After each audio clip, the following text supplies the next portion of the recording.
Sir माझा आवाज ऐकू येते का? आणि सेटिंग बरोबर आहे का लॅपटॉपचं ते जरा सांगावे स्लाईड्सचे.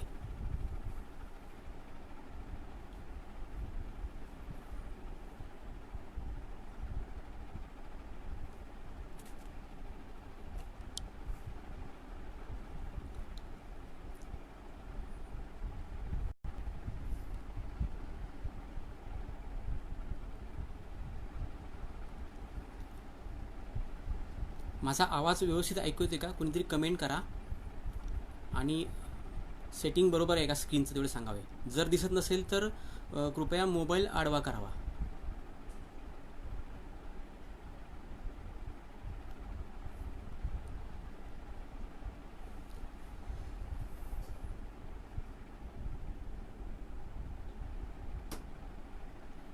मंजिरी मॅडम नमस्ते. ओके, आवाज ऐकू येतोय. सेटिंग बरोबर आहे का स्क्रीनचं? Screen is okay. ओके, नमस्कार. नमस्कार कुमार गुरव. ठीक आहे, आपण स्टार्ट करूया.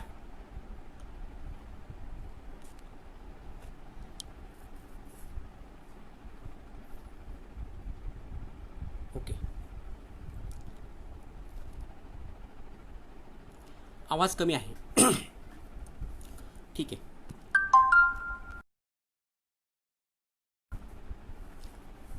सर्वप्रथम सर्वांना माझा नमस्कार. सिंधुजन अकादमी यांच्या फेसबुक पेजमार्फत जवळपास गेले 5-6 दिवस विविध विद्याशाखीय क्षेत्रातील विविध मान्यवरांनी तज्ज्ञांनी गेले 5-6 दिवस वेगवेगळ्या विषयावरती मार्गदर्शन केलेले आहे. तर आज मी अनिल दुधाने इतिहासाचे मूक साक्षीदार विरगळ आणि सतीशाळा या विषयाशी निगडीत काही गोष्टींचा आपण अभ्यास करणार आहोत आणि त्याबद्दल जी काही माहिती आहे ती मी तुम्हाला सांगणार आहे. आजचा विषय आहे इतिहासाचे मूक साक्षीदार. सर्वप्रथम महाराष्ट्राचं आदिशक्ती तुळजाभवानी छत्रपती शिवाजी महाराज महाराष्ट्राचं आराध्य दैवत आणि माझे गुरुवर्य दुर्गमहर्षी प्रमोद मांडे सर यांना मी प्रथम वंदन करतो. आणि आजचा विषय आहे इतिहासाचे मूक साक्षीदार विरगळ आणि सतीशाळा याच्याबद्दल आपण बोलूयात. तर इतिहासाचा अभ्यास करत असताना जसं आपण पाहतो की किल्ले हा एक आपला बेसिक भटकंतीचा विषय आहे. ज्यावेळेस आपण किल्ले फिरत असतो त्यावेळेस कुठेतरी आपल्याला भटकंतीमध्ये आपल्या वाटेवरती कुठेतरी काहीतरी शिल्प अशी दिसत असतात, उभी आडवी किंवा अशी इतरस्त पडलेली शिल्प आपल्याला दिसत असतात. मग ही नक्की शिल्प काय आहेत ह्याची आपल्याला जाणीव नसते आणि आपण ती नकळत त्याच्याकडे दुर्लक्ष करतो आणि आपला मूळ उद्देश किल्ला असल्यामुळे तर आपण त्या किल्ल्याच्या दिशेने जात असतो. परंतु नक्की शिल्प काय आहेत, नक्की ह्यांचा काय अर्थ असतो ह्याचा आपण कधी अभ्यास करायचा प्रयत्न करत नाहीत. तर अशाच काही शिल्पांच्याबद्दल आज आपण आज अभ्यास करणार आहोत. सर्वप्रथम इतिहासाचा अभ्यास करत असताना आपण असं म्हणतो की आपल्या महाराष्ट्राचा जो इतिहास आहे तर त्याचा अभ्यास करत असताना आपल्याला काही साधनांचा वापर करावा लागतो. आपल्या इतिहासाच्या साधनामध्ये साधारणतः एकूण 3 साधनांचा जास्तीत जास्त वापर केला जातो. त्याच्यामध्ये एक भौतिक साधन आहे, दुसरं आहे ते लिखित साधन, तिसरं आहे ते मौखिक साधन. भौतिक साधनामध्ये साधारणतः आपल्याकडे असणाऱ्या इमारती येतात, गड किल्ले येतात, लेण्या येतात, बारवा येतात, विहिरी येतात. त्याच्यानंतरनं काही नाणी देखील येतात. त्याच्यानंतरनं लिखित साधनामध्ये आपल्याकडे मोडीपत्रे येतात, शिलालेख येतात, काही ताम्रपट येतात, त्याच्यानंतर भुर्जपत्रे, ताडपत्रे, याच्यानंतरनं काही लिखित जी काही साधनं असतील त्यांचा त्याच्यामध्ये जास्तीत जास्त वापर दिसतो. मौखिक साधनेमध्ये आपल्याकडे प्राचीन काळापासून आलेल्या जे काही मौखिक परंपरा असतील, रूढी असतील किंवा त्याच्यानंतरनं काही पोवाडे असतात, कादंबऱ्या असतात, कथा असतात आणि ह्या 3 साधनांचा आपल्याला वापर करून इतिहासाचा आपल्याला अभ्यास करत असतो. तर इतिहासाचा अभ्यास करत असताना आपल्याकडे जी काही प्राचीन काळातली जी काही विरगळ परंपरा होती ही काय आहे याबद्दल आपण थोडीशी चर्चा करूया. विरगळ हे देखील एक असंच इतिहासाचं एक मौखिक साधन आहे.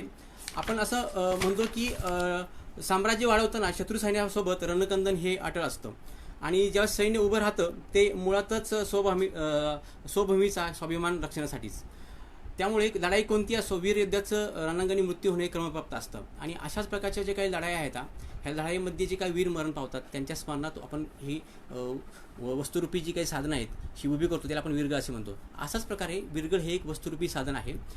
विरगळ निर्मितीचं मुख्य कारण जर बघितलं तर लढाई आणि त्यामध्ये आलेला मृत्यू हा असतो. वेगवेगळ्या कारणासाठी झालेल्या किंवा झालेले जे काही युद्ध असतील किंवा त्या युद्धामध्ये जे काही धारातती वीर पडतात, ह्या वीरांची स्मारके बनवणारा पाषाण म्हणजे बनवणारी जी परंपरा आहे ही आपल्या महाराष्ट्रामध्ये साधारणतः प्राचीन किंवा मध्ययुगीन काळापासून दिसते. प्राचीन काळामध्ये हिंदू राज्यामध्ये जास्तीत जास्त करून संघर्ष झालेले आहेत. त्याच्यामध्ये सातवाहन असतील, यादव असतील, शिलार असतील. परंतु मध्ययुगामध्ये आपण बघतो की हिंदू आणि मुसलमान ह्या साम्राज्यामध्ये जास्तीत जास्त लढाया झालेल्या दिसतात. परंतु त्याच्यामध्ये युद्ध आणि धारातीती पडलेले जे काही वीर आहेत ह्यांचा इतिहासाचा प्रभाव आपल्याकडे तसा चालू झालेला दिसतो. त्याच्यामध्ये कुठेही खंड पडलेला दिसत नाही. सातत्याने शौर्य पराक्रम घडत राहिले आणि ही विरगळ निर्मितीची एक अजब परंपरा आपल्या महाराष्ट्रामध्ये चालू राहिली. जसं आपण म्हणतो की महाराष्ट्र हे एक आपलं महान राष्ट्र आहे आणि ही भूमी येते साधू संतांची आहे, देवदेश आणि धर्मासाठी लढणाऱ्या शूरवीर पराक्रमांची आहे, योद्ध्यांची आहे. शूरवीरांची परंपरा असलेल्या महाराष्ट्राने आपल्याकडे खूप साऱ्या लढाई केलेल्या पण आहेत आणि जिंकलेल्या देखील आहेत. प्राणपणाने देशासाठी लढणारे जे काही वीर आहेत आणि त्यांची जी काही विरगळ स्वरूपात जी काही स्मारकं बनवलेली आहेत ही आपल्याला महाराष्ट्रामध्ये प्रचंड प्रमाणात खूप ठिकाणी आढळतात. वेगवेगळ्या अवस्थेमध्ये पडलेली आढळतात आणि त्यांचे खूप सारे प्रकार देखील असतात. तर ही सगळी साधनामध्ये जी विरगळ आहेत ह्या विरगळ ही साधारणतः आपल्या गावाच्या कुठेतरी वेशीवरती, एखाद्या गावाच्या पारावरती किंवा गावामध्ये एखाद्या देवकोसामध्ये असणाऱ्या मंदिराच्या बाजूला असतात किंवा एखाद्या मंदिराच्या समोर असणारी एखादी बारव आहे ह्या बारवाच्या देवकोष्ठामध्ये कुठेतरी ठेवलेले सापडतात. त्याच्यानंतर कुठेतरी गावाचा जो पार असतो त्या पाराच्या चरी दिसतात, एखाद्या मंदिरापाशी ठेवलेले असतात. त्याच्यानंतर एखाद्या स्मशानभूमीपाशी स्मारक बघायला मिळतात किंवा एखाद्या आपण बघतो की किल्ला असतो त्या किल्ल्याच्या तटबंदीमध्ये कुठेतरी तिला असे चिरून ठेवलेले असतात किंवा कुठेतरी बांधकामामध्ये वापरलेली दिसतात किंवा एखाद्या ठिकाणी पलटी करून भांड्यासाठी देखील ती किंवा त्याच्यावरती पायऱ्या देखील करून त्याच्यावरती चालण्यासाठी अशा प्रकारची ही स्मारक आपल्याला महाराष्ट्रामध्ये खूप ठिकाणी दिसतात. आणि साधारणतः त्याच्यावरती काहीतरी असे पशुपक्षी कोरलेले असतात, काहीतरी चिन्ह कोरलेले असतात. त्याच्यानंतरनं त्याच्यावरती काहीतरी लढाईचा प्रसंग कोरलेला असतो आणि अशाच प्रकारचं हे विरगळ हे आहे. हे एक इतिहासाचं आपल्याकडे अव्वल दर्जाचं साधन होतं आणि हे जे साधन हे प्राथमिक साधन आहे आणि हे साधन आजही आपल्या महाराष्ट्राच्या वैभवाची साक्ष देत, शौर्याची साक्ष देत आज आपल्या ठिकाणी उभं झालेलं दिसतं. हे झालं आपल्या महाराष्ट्राच्या विरगळाचे प्रमाण. मी तुम्हाला एक पुढे स्लाईड दाखवतो. साधारणतः आपल्या महाराष्ट्राचा आपण अभ्यास करत असताना त्या काळातली सामाजिक परिस्थिती कशी होती आणि त्याच्याकडची राजकीय परिस्थिती कशी होती हे आपण थोडंसं पाहूया. ज्यावेळेस आपण प्राचीन आणि मध्ययुगीन काळामध्ये आपण ज्यावेळेस परिस्थिती महाराष्ट्राची पाहिली तर ही एक महत्त्वाची गोष्ट आहे आपल्या महाराष्ट्रामधली की आपल्या महाराष्ट्रामध्ये जवळपास खूप साऱ्या राजसत्ता होऊन गेलेल्या आहेत आतापर्यंत. या राजसत्तामध्ये साधारणतः आपण म्हणतो की सातवाहनापासून राष्ट्रकूट आहेत, वाकाटक आहेत, चालुक्य आहेत, यादव आहेत, शिलार आहेत. ह्या वेगवेगळ्या राजवटींनी आपल्या महाराष्ट्रावरती राज्य पण केलेले आहे आणि ह्या राजवटीमध्ये त्यांचे अनेक राजे किंवा अधिकारी जे आहेत हे महाराष्ट्रामध्ये वेगवेगळ्या ठिकाणी ये जा करत होते आणि ह्या ज्या राजसत्ता होत्या ह्या राजसत्तामध्ये वेगवेगळ्या प्रकारच्या वेगवेगळ्या ठिकाणी त्यांच्या लढाई होत होत्या आणि ह्या लढाईमध्ये जे काही त्यांचं रणक्षेत्र होतं ह्या रणक्षेत्रामध्ये ज्या लढाई झाल्या आणि ह्या लढाईमध्ये जे काही लोकांचं मरण झालं किंवा वीरमरण आलं तर त्यांच्या वीरमरणाच्या म्हणजे ते त्यांचं जे वीरमरण होतं ते त्यांच्या स्मरणात हे काही विरगळ आपल्याला उभे झालेले दिसतात.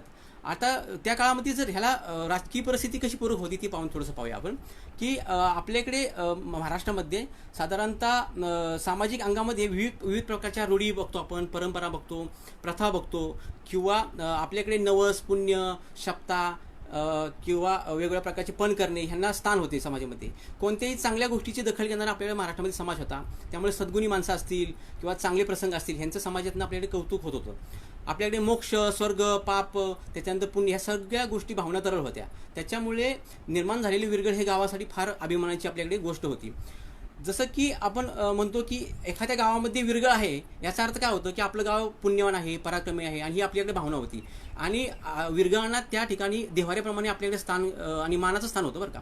त्याच्यामुळे आपल्याकडे बहुसंख्य विरगळ असणारी गावं आपल्याकडे बघायलाच मिळतात आणि ज्या ज्या गावामध्ये जास्त विरगळ आहेत तर त्या गावाकडे आज आपल्या हे गाव वीराचं गाव आहे असं आपल्याकडे दृष्टिकोन आली. त्यावेळेस त्या क्षेत्रातल्या लोकांनी त्या समाजाच्या वेशभूषा, केशभूषा किंवा त्या राजसत्तेचे जे काही अलंकार, दागिने असतील ह्या सगळ्या गोष्टी त्या विरगावर कोरलेल्या दिसतात आणि अशा प्रकारचा कोरणारा जो काही कारागीर वर्ग होता हा कारागीर वर्ग आपल्या उपलब्ध होता आणि हा जो ह्या कारागिरी वर्गाला कुठेतरी संरक्षण देऊन किंवा त्या ठिकाणी त्याला आश्रय म्हणून वेगवेगळ्या राजसत्ता त्या कारागिरी वर्गांना आश्रय देत होत्या आणि त्यांच्याकडून ते काम करत होतं.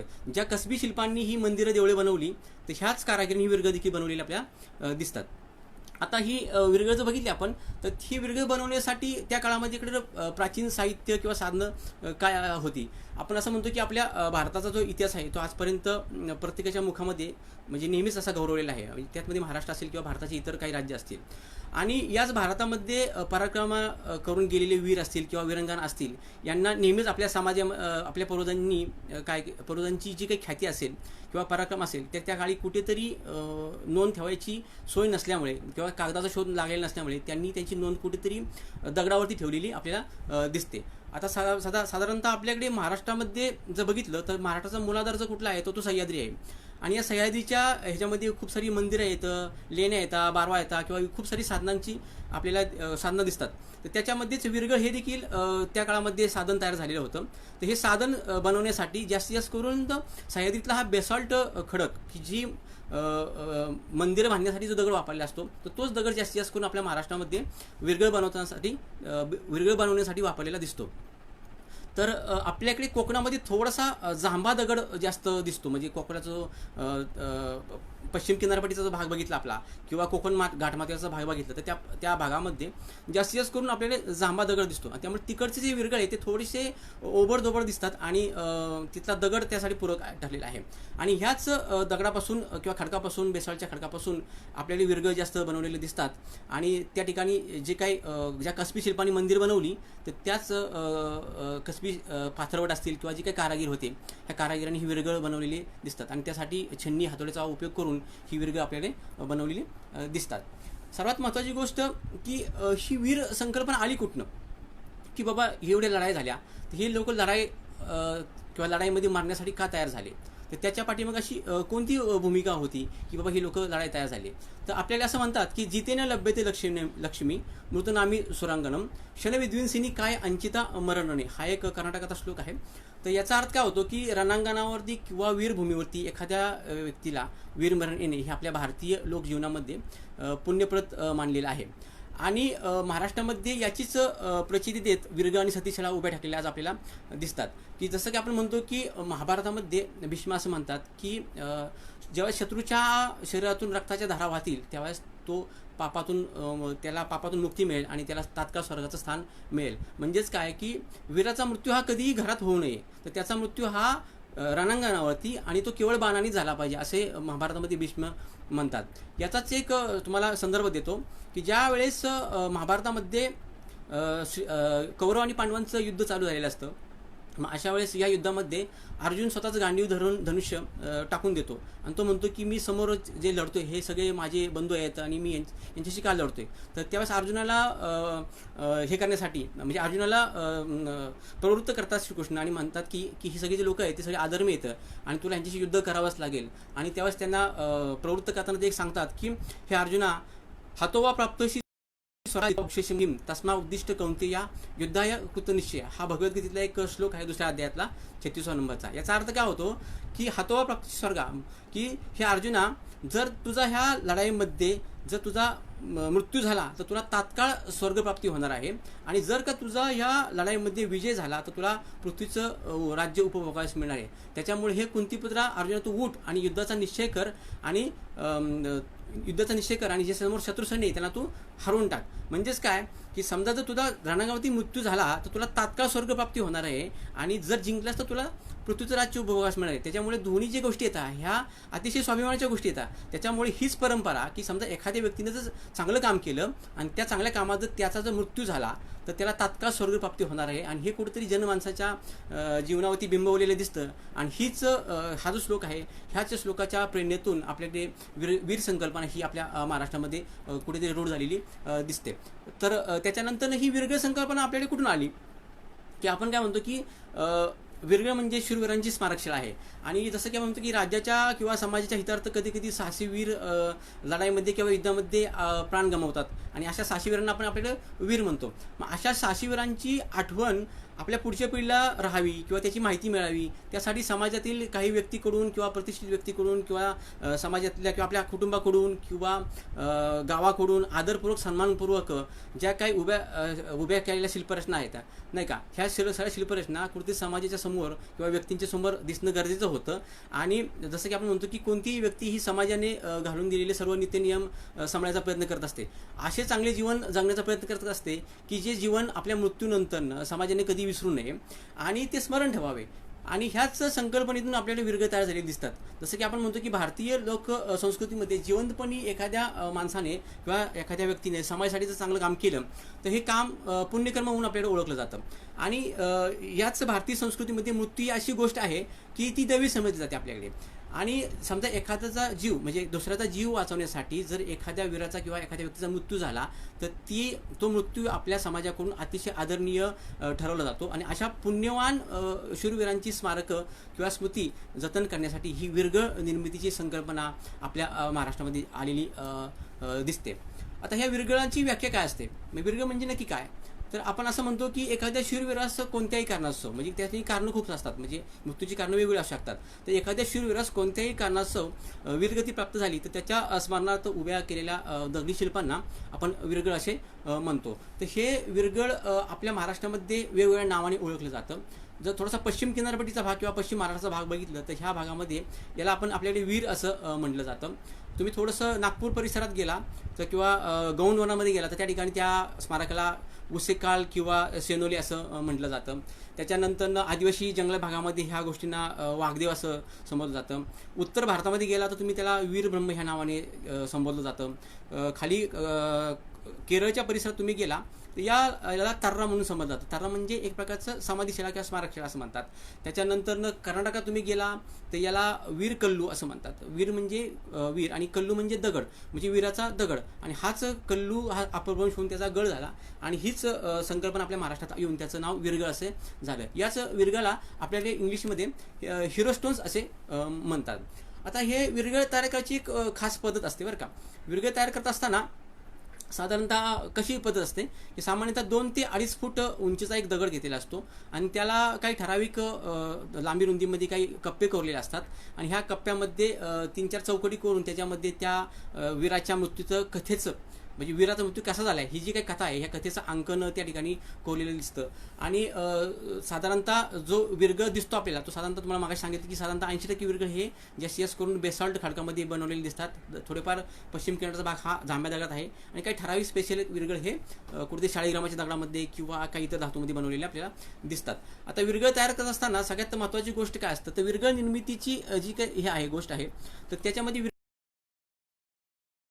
कप्प्यामध्ये आपण बघितलं तर त्या वीराच्या मृत्यूचं कारण त्या ठिकाणी कोरलेलं असतं आणि तो मृत्यू झालेला वीर आहे तो खाली कुठे आडवा दाखवलेला असतो, त्याच्यावरती लढाईचा प्रसंग कोरलेला असतो आणि ह्या लढाईच्या प्रसंगामध्ये मग त्या वीराचा आविर्भाव दाखवलेला असतो. वीर कोणाकोणाबरोबर लढतोय, किती व्यक्तीबरोबर लढतोय, वीराच्या हातामध्ये कोणते कोणते शस्त्र आहेत, शत्रूच्या सैन्यामध्ये किती शस्त्र आहेत, शत्रू सैन्य वीरावरती कशा प्रकारे प्रहार करतोय, त्याच्यानंतर वीराच्या अंगामध्ये समजा दैवी शक्ती संचारली असेल किंवा वीराचा जो आविर्भाव असतो लढत असताना किंवा तो वाऱ्याच्या वायूच्या वेगाप्रमाणे त्या शत्रू सैन्यावरती तुटून पडलेला असतो. हे जे काही लढाईचं अंकन असतं म्हणजे वीर कशा प्रकारे लढला, मग तो कधी पायदळातून लढतो, कधी घोडदळातून लढतो, कधी हातीदळातून लढतो, कधी रथदळातून लढतो, या सगळ्या गोष्टींचं अंकन तुम्हाला त्या लढाईच्या प्रसंगामध्ये दिसत असतं. तर त्याच्या वरच्या बाजूला मग त्या ठिकाणी अप्सरांचं आगमन दाखवलेलं असतं.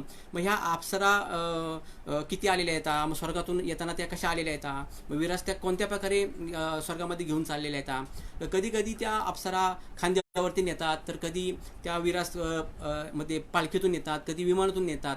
तर ह्या सगळ्या संकल्पना किंवा त्या अप्सरांच्या हातामध्ये कोणते कोणते प्रकारचे आयुध आहेत, मग चौरी आहे का किंवा अजून काही कुठले आयुध आहेत का, हे सगळं दाखवण्याचा प्रयत्न केलेला असतो. त्याच्यानंतर त्याच्यावरती स्वर्गप्राप्तीचा देखावा असतो. ह्या स्वर्गप्राप्तीच्या देखावामध्ये तो वीर कोणत्या अवस्थेमध्ये बसलेला आहे, मग समजा वीराचा आराध्य दैवत याचं असतं की वीर कोणत्या पंथाचा आहे ह्याच्यावरून त्याचं आराध्य दैवत त्या ठिकाणी दाखवले असतं. मग कधी शैव, वैष्णव, शाक्त, सौर. त्याच्यानंतर एक स्वर्गाचा प्रतिनिधीमधून त्या ठिकाणी पुरोहित असतो. मग हा पुरोहित त्याच्या हातामध्ये कधी बिल्वपत्र दाखवलं असतं, कधी घंटा असतात किंवा काही काही वेळेस त्याच्यावरती त्याचा अटेंडन म्हणजे त्याचा पाठीमागे त्याचा एक अटेंडन देखील दाखवलेला असतो. कधी ह्या वीराच्या बरोबर त्याची पत्नी देखील त्याच्या पाठीमागे दाखवलेली असते आणि त्याच्यावरती मग कुठेतरी कलश असतो आणि हा कलश म्हणजे मोक्षप्राप्तीचं ठिकाण असतं. तर अशा प्रकारे हे विरगळ तयार करायची एक बेसिकली पद्धत आहे. विरगळ तयार केल्याच्या नंतर विरगळांचे सर्वसाधारण भाग बघितले आपण तर विरगळाचे एकूण 4 ते 5 भाग असतात. सगळ्यात शेवटी वीरमरण असतं म्हणजे वीर कोणत्या कारणासह मिळालं आहे त्याचं कारण त्या कप्प्यात कोरलेलं असतं. वरती लढाई प्रसंग, त्याच्यावरती स्वर्गारोहण, त्याच्यानंतर त्याची स्वर्गप्राप्ती आणि कलशरोहण असे एकूण सर्वसाधारण विरगळाचे 4 ते 5 भाग या ठिकाणी दिसतात. सर्वसाधारण जर बघायला गेलो आपण तर आपल्याकडे विरगळाचे काही रचना आणि आकार देखील असतात. सर्वसाधारण जर बघितलं आपण तर आपल्याकडे महाराष्ट्रामध्ये जे काही विरगळ आहेत ते 4 ते 5 प्रकारामध्ये किंवा आकारामध्ये दिसतात. साधारणतः काही चौकोनी आकाराची विरगळ असतात, त्याचा पूर्ण आकार चौकोनी कोरलेला असतो. काही बहुतांशी 90% विरगळ हे 90 ते 95% विरगळ हे आयताकृती दिसतात. तर कधी कधी हे विरगळ तुम्हाला 3 ते 4 कप्प्यामध्ये असतात, कधी 5 ते 6 कप्प्यामध्ये असतात. काही वेळेस असं असतं की वीराच्या लढाईचा प्रसंग हा 2-2 कप्प्यामध्ये दाखवलेला असतो, त्याच्यामुळे लढाईचा प्रसंग हा 2-2 कप्प्यात दाखवलेला असतो. काही विरगळ हे गोलाकार असतात, काही विरगळ हे त्रिकोणी असतात, तर काही विरगळ हे विविध कप्प्यामध्ये देखील त्या ठिकाणी दाखवले असतात. त्याच्यानंतर ह्या विरगळाच्या जो आयताकृती प्रकार असतो ह्याच्याबरोबर अजून एक प्रकार दाखवले असतो, त्याला आपल्याकडे स्तंभ विरगळ असे म्हणतात. या स्तंभ विरगळामध्ये काय असतं की वीराच्या जीवनाचा जो काही किंवा लढाईचा जो काही प्रसंग असेल हा प्रसंग एकाच दगडावरती 4ही ठिकाणी कोरलेला असतो. किंवा काही वेळेस असंही होऊ शकतं की समजा एकाच गावातील 4 वीराचा पराक्रम वेगवेगळ्या लढाईत झालेला किंवा एकाच वीराच्या 4 लढाई असलेल्या किंवा एकाच गावातील 4 वीरांच्या लढाईचा पराक्रम त्या ठिकाणी कोरलेला असू शकतो. तर अशा प्रकारच्या विरगळांना आपल्याकडे स्तंभ विरगळ असे म्हणतात किंवा त्याला चतुर्भुज विरगळ देखील आपल्याकडे म्हटलं असं जातं. आता चतुर्भुज विरगळाच्या सर्वसाधारण विरगळाचा आकार आणि प्रकार झाले. ह्याच्या नंतर आपण काही विरगळाचे थोडेसे प्रकार बघूया. तर विरगळाचे बहुतांशी महाराष्ट्रामध्ये जवळपास माझ्या माहितीप्रमाणे जे काही मी त्याचं वर्गीकरण केलेले आहे जवळपास 30 ते 35 प्रकारचे विरगळ आकारानुसार प्रकारानुसार मी त्याचे वर्गीकरण केलेले आहे. त्याच्यामध्ये सर्रास जो प्रकार आपल्या महाराष्ट्रामध्ये बघायला मिळतो तर त्याला आपल्याकडे पशुधन निदर्शक विरगळ असे म्हणतात. जसं की आपण बघतो की साधारणतः आपल्याकडे प्राचीन पशुपालक संस्कृतीपासून समाजाच्या जीवनाचा मूलभूत जर पाया जर बघितला तो शेती आहे. आता पूर्वीच्या काळी व्यावसायिक दृष्टिकोनातून जीवन जगण्याची जी काही साधनं होती त्याच्यामध्ये शेती एक महत्त्वाचं साधन आहे आणि त्याच्यामुळे शेती आली की त्याच्याबरोबर गाय आले, बैल आले, म्हैस आले किंवा इतर जी काही गोष्टी आल्या. आता जरी शेती हा जरी मुख्य व्यवसाय असला तरी त्या ठिकाणी जोडधंदा म्हणून किंवा पूरक व्यवसाय म्हणून त्या ठिकाणी आपल्याकडे पशुपालन केलं जायचं. मग त्याच्यामध्ये गाय, बैल किंवा शेळी, मेंढी असतील किंवा घोडे असतील ह्यांचं देखील पालन करायचं असतं. म्हणजे पशुपालन ते शेतीच्या बरोबर करायचे.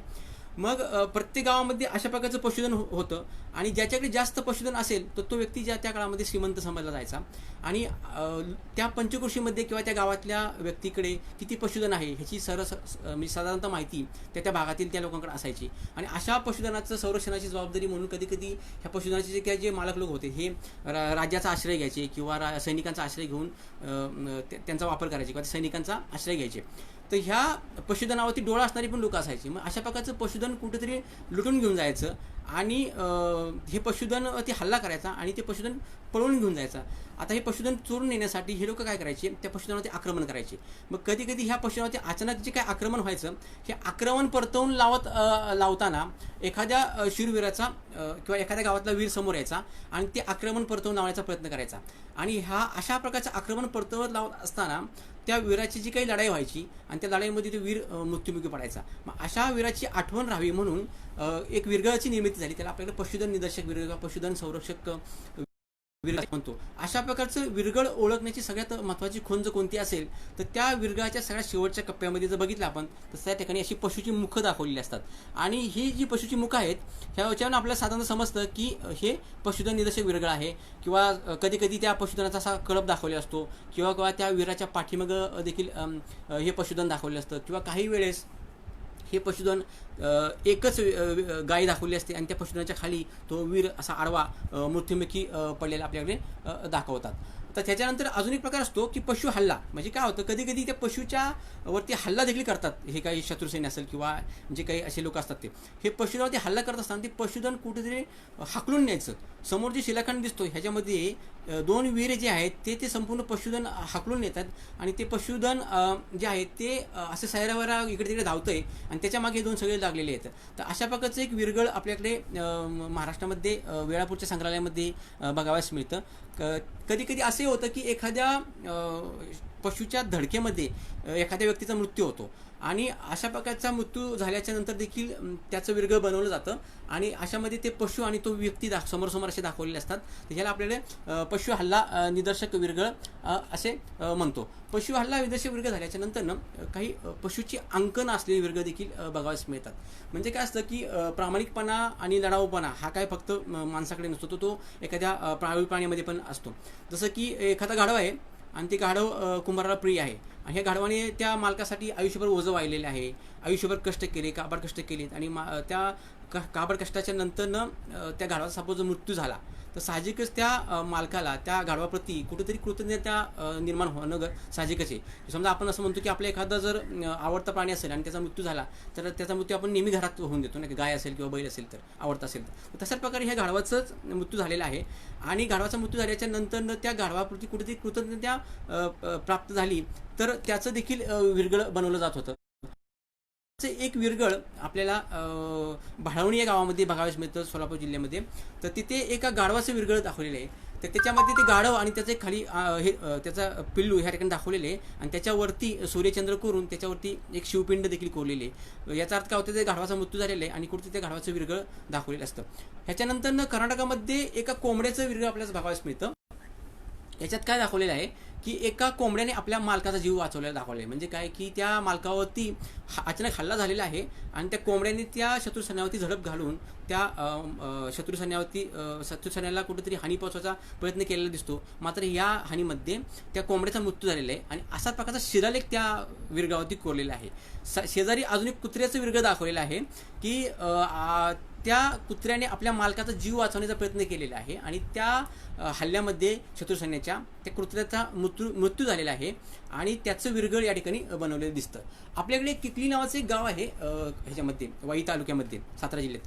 तर या ठिकाणी एका लढाईमध्ये एका घोड्याचा मृत्यू झालेला आहे आणि तळाच्या कप्प्याचं आपण बघितलं तर त्या तळाच्या कप्प्यामध्ये तो घोडा असा आडवा मरण पावलेला दाखवलेला आहे.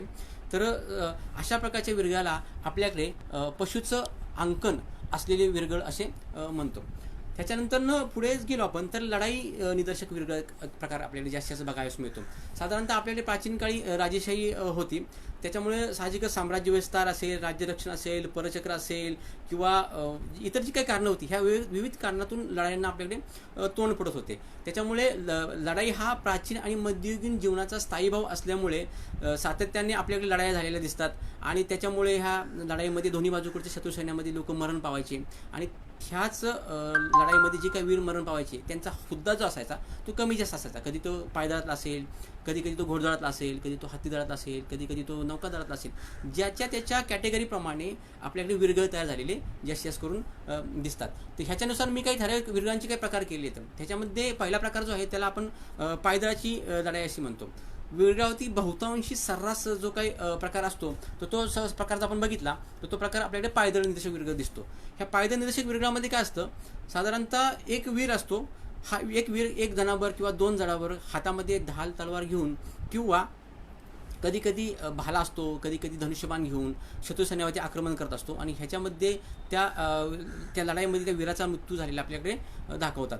कधी कधी हा वीर अतिशय मोठा दाखवलेला असतो आणि त्याचा जो काही वीर आहे तो वीराचा जो आविर्भाव असतो तो थोडासा किंवा त्याचा जो लढाईचा जो प्रसंग असतो तो जास्त करून असा थोडासा आयुर्वेद दाखवलेला असतो. म्हणजे तो वीर कसा लढतोय नाही का, तो प्रहार कसा करतोय ह्याचा अंकन त्या ठिकाणी दाखवलेला असतो. कुठल्या साधनाच्या साहाय्याने किंवा कुठल्या शस्त्राच्या साहाय्याने तो वीर लढतोय याचं देखील त्या ठिकाणी अंकन दाखवलेलं असतं. कधी कधी त्या वीराचा पराक्रम इतका मोठा असतो की त्याच्या 2-2 लढाया या ठिकाणी आपल्याकडे दाखवलेल्या दिसतात. ह्याच्यानंतर जर आपण बघितलं तर याला म्हणतात आपल्याकडे पायदळ निदर्शक लढाईचा हा जरा बेसिक प्रकार असतो. पायदळ निदर्शक लढाईच्या नंतर आपल्याकडे अजून एक प्रकार असतो त्याला म्हणतात घोडदळ निदर्शक विरगळ. आता घोडदळमध्ये काय असतं की बऱ्याच वेळा घोडदळाच्या लढाईच्या ह्याच्यामध्ये तळाच्या कप्प्यामध्ये एक किंवा दोन घोडेस्वार असे दाखवलेले असतात. समोरासमोर घोडदळाचं युद्ध दाखवलेलं असतं. म्हणजे लढाईच्या प्रसंगामध्ये फक्त घोडे दाखवले असतात. कधी कधी हे घोड्यावरती दंडनायक असतो किंवा कधी कधी त्या राज्याचा एखादा मुख्य सेनापती ती सुद्धा त्या ठिकाणी दाखवले असतो. घोडदळामध्ये काय असतं की नॉर्मली जर बघितलं आपण तर शत्रू सैन्यामध्ये जे काही हे असतात ते 2 ते 3 दाखवलेले असतात आणि वीर फक्त हा घोड्यावरती एकटा दाखवलेला असतो. कधी कधी त्या वीराच्या हातामध्ये तलवार ढाल दाखवून तो घोडे असे हवेमध्ये उधळलेले दाखवले असतात. कधी कधी त्या वीराच्या पाठीमागे असे अब्दागिरी किंवा छत्रचामर देखील दाखवले असतं. ह्या लढाईमध्ये जे काही वीर मरण पावतात ते कुठेतरी खाली असे आडवे पडलेले दाखवतात. आणि ह्या घोडदळाच्या लढाईमध्ये जो वीर मरण पावतो तो थोडासा मोठा दाखवलेला असतो. तर साधारणतः आपल्याकडे महाराष्ट्रामध्ये भरपूर ठिकाणी घोडदळाच्या लढाया दिसतात की ज्या ज्या ठिकाणी नदीचा भाग असेल किंवा ज्या ज्या ठिकाणी असा सपाट भाग आहे की ज्या ज्या ठिकाणी जास्त लढाई झालेल्या आहेत किंवा रणसंग्राम जास्त झालेले आहेत ह्या ठिकाणी ह्या घोडदळ निदर्शक लढाईचे विर्ग आपल्याकडे जास्तीत जास्त करून बघावयास आपल्याला मिळतात. घोडदळ निदर्शक लढाईच्या ह्याच्यामध्ये कधी कधी पायदळ आणि घोडदळ असं देखील संमिश्र असतं. म्हणजे कधी कधी वीर हा पायी दाखवलेला असतो आणि शत्रू सैन्यामध्ये आपल्याकडे तो घोडदळ दाखवलेला असतं. तर अशाच प्रकारच्या विर्गाला आपल्याकडे घोडदळ निदर्शक विर्ग असे म्हणतो. घोडदळनंतर हत्तीदळ हा एक प्रकार असतो. हत्तीदळमध्ये काय असतं की हत्ती आपल्याकडे एक मोठा प्राणी आहे आणि हत्तीवरती नेहमी एक तर राजा असतो किंवा त्याचा सेनापती किंवा प्रधान दाखवला असतो. हत्तीदळाच्या लढाईमध्ये राजाच्या पाठीमागं छत्रचामर दाखवलेलं असतं आणि कधी कधी हा राजा आपल्याकडे अंबारीत दाखवलेला असतो. कधी कधी त्याच्या पाठीमागं एखादं मोरचेल किंवा हत्तीवरती एखादा अंकुश धरून असणारा एखादा जो काही त्याचा हे असतो म्हणजे हत्तीला वाहून नेण्यासाठी जो अंकुश धरणारा जो हे असतो काय म्हणतात त्याला हत्तीला हे करणारा तर तो त्या ठिकाणी माहूत असतो. माहूत म्हणतात त्याला. तो माहूत त्या ठिकाणी दाखवलेला असतो.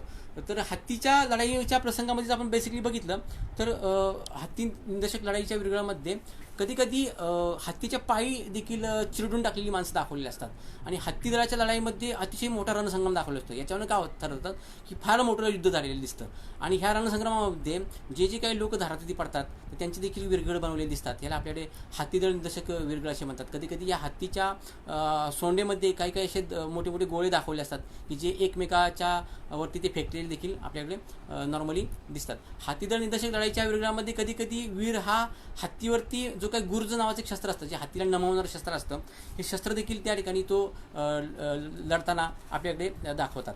हत्तीदळ निदर्शक लढाईच्या विरगळाच्या नंतर आपल्याकडे अजून एक प्रकार असतो की रथदळ. आता रथदळ म्हणजे काय असतं की जसं की लढाई आणि युद्धाच्या दृष्टीनं अंग असेल तर ते रथदळ समजलं जातं.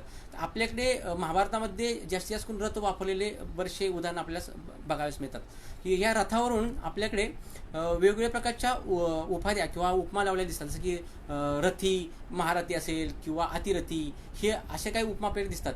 आता कसं असतं की रणांगणाच्या वरती ना सेंटरला जास्तीत जास्त करून रथदळ वापरलेले आपल्याला दिसतात. ह्याच्यामुळे काय होतं की सेंटरवरनं शत्रू सैन्यावरती आक्रमण करण्यासाठी म्हणजे उपयोगी पडतो रथ. त्याच्यामुळे मध्यभागी रथाची रचना केली असते आणि त्याच्या आजूबाजूला शत्रू सैन्य त्या ठिकाणी लावलेलं दिसतं. कधी कधी काय होतं की रथाच्या चाकांचं म्हणजे नुकसान होऊ नये किंवा शत्रू सैन्याने ते रथावरती एखादा बाण किंवा भाला फेकून ते रथ मोडू नये म्हणून त्या रथाच्या चाकावरती कधी कधी वेगवेगळ्या प्रकारची आवरणं लावलेली दिसतात किंवा लोखंडी आवरण असतात किंवा कधी चामड्याचे आवरण दिसतात.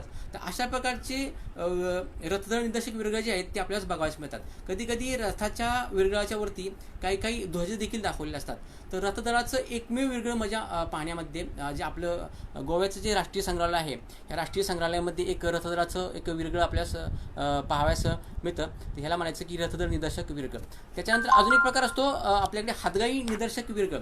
हातगाई निदर्शक विरगळामध्ये काय होतं की कधी कधी असं होतं की जे काही सामान्य लोक असतील की प्रत्येक व्यक्तीलाच शस्त्र चालवता येईल असं नसतं. एखादा सामान्य व्यक्ती आणि एखाद्या सामान्य व्यक्तीवरती जर समजा चुकून हल्ला झाला तर अशा वेळेस तर तो सामान्य व्यक्ती आपल्याकडे जे काही हातामध्ये जे काही इमर्जन्सी साधन असेल मग समजा चाकू असेल, बिचवा असेल किंवा एखादी काठी असेल या काठीच्या साहाय्याने त्या शत्रूवरती प्रति हल्ला करत असतो आणि ह्या प्रति हल्ल्यामध्ये कधी कधी अशा काही व्यक्तीचा मृत्यू होतो की ह्या मृत्यूच्या नंतर त्या वीराचं देखील विरगळ तयार केलं जातं. याला आपल्याकडे हातगाई निदर्शक विरगळ असं म्हणतात. जे सामान्य व्यक्ती असतील तर हे सामान्य व्यक्ती नॉर्मली आपल्याकडे जर बघितलं तर काठ्याने लढलेले दिसतात. कधी कधी एखादी कोरड असेल कोरडाने लढतात किंवा कधी कधी अशा छोटीशी जी काही बिचवे असतील ह्या बिचव्याने देखील आपल्याकडे लढलेले दिसतात. ह्याला म्हणतात आपल्याकडे हातगाई निदर्शक लढाई निदर्शक विरगळ. याच्यानंतर आपल्याकडे अजून एक प्रकार असतो की ही चतुरंग सेना म्हणजे काय असतं की कधी कधी लढाईमध्ये आपल्याकडे बघितलं तर जसं की आपण म्हणतो की पायदळ असतं, घोडदळ असतं, हत्तीदळ असतं आणि नौकादल असतं. ते अशा प्रकारे एकूण 4 सेनांचा उपयोग करून आपल्याकडे चतुरंग सेना हा एक प्रकार असतो. चतुरंग सेनेमध्ये काय होतं, हे अजून एक प्रकार असतो, ह्याला नौकायुद्ध निदर्शक वीरगळ असे म्हणतो. जसं की आपण काय म्हणतो की आपल्या प्राचीन भारतामध्ये आरमार किंवा होडी उभारणं ही एक जुनी संकल्पना आहे. प्राचीन काळामध्ये व्यापाराला चालना मिळावी म्हणून समुद्रमार्गे व्यापारी माल जो आहे तो याची ने-आण किंवा केली जायची आणि याच्यातून मग व्यापारासाठी नौका किंवा होड्या असतील यांचा वापर जास्त केलेला दिसतो. मग ह्या नौकेतून किंवा जहाजातून व्यापारी माल इकडे नेत असताना जे काही समुद्र चाचे असतील, हे समुद्र चाचे ते व्यापारी माल लुटून नेण्याचा प्रयत्न करायचे आणि मग व्यापारी माल नेत असताना ह्याच्या काही जहाजावरती जे काही लढाई व्हायच्या किंवा अशा वेळी जे काही वीर मरण पावायचे तर त्यांच्या स्मरणात देखील काही वीरगळ उभे केलेले दिसतात. ह्याला आपल्याकडे व्यापार निदर्शक वीरगळ किंवा नौकादल निदर्शक वीरगळ असे म्हणतात.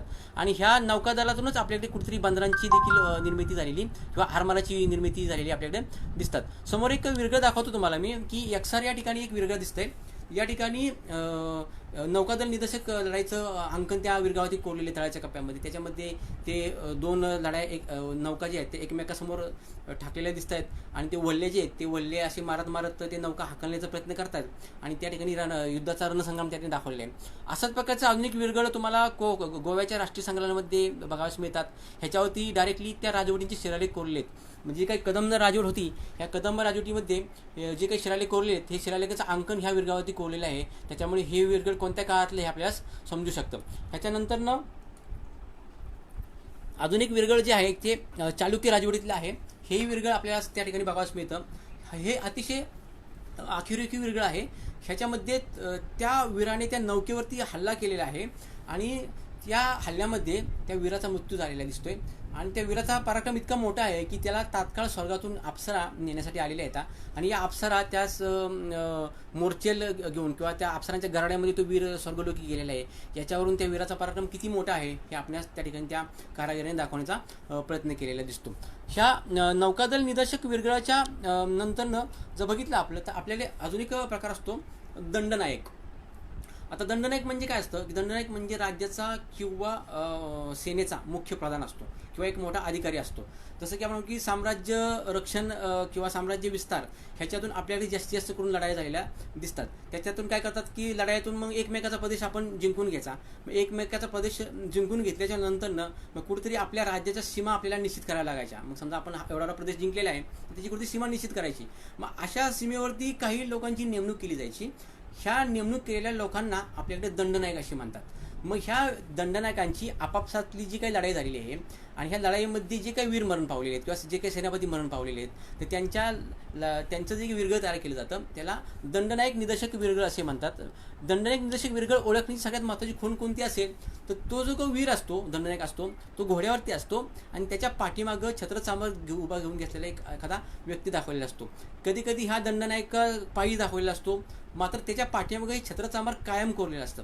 याच्यावरून ओळखायचं की हा एक सामान्य व्यक्ती नसून हा एक कोणतरी मोठा तालेवार वीर आहे किंवा तो त्या राज्याचा एक प्रमुख व्यक्ती आहे, सेनापती आहे किंवा एक मोठा अधिकारी आहे त्या राजवटीतला, हे आपण त्या ठिकाणी दाखवू शकतो. दंडनायक निदर्शक वीरगळाची सगळ्यात ओळखण्याची महत्त्वाची खूण तुम्हाला सांगितलं की त्याच्या पाठीमागे छत्रचामर असतं किंवा तो वीर घोड्यावर दाखवलेला असतो. आणि अजून एक महत्त्वाची खूण काय असते की हे जे वीरगळ आहे ना हे वीर जो आहे तो वीर वेगवेगळ्या कारणास्तव जो मरण पावतो त्याचं अंकन देखील त्याच्यावरती कोरलेलं असतं.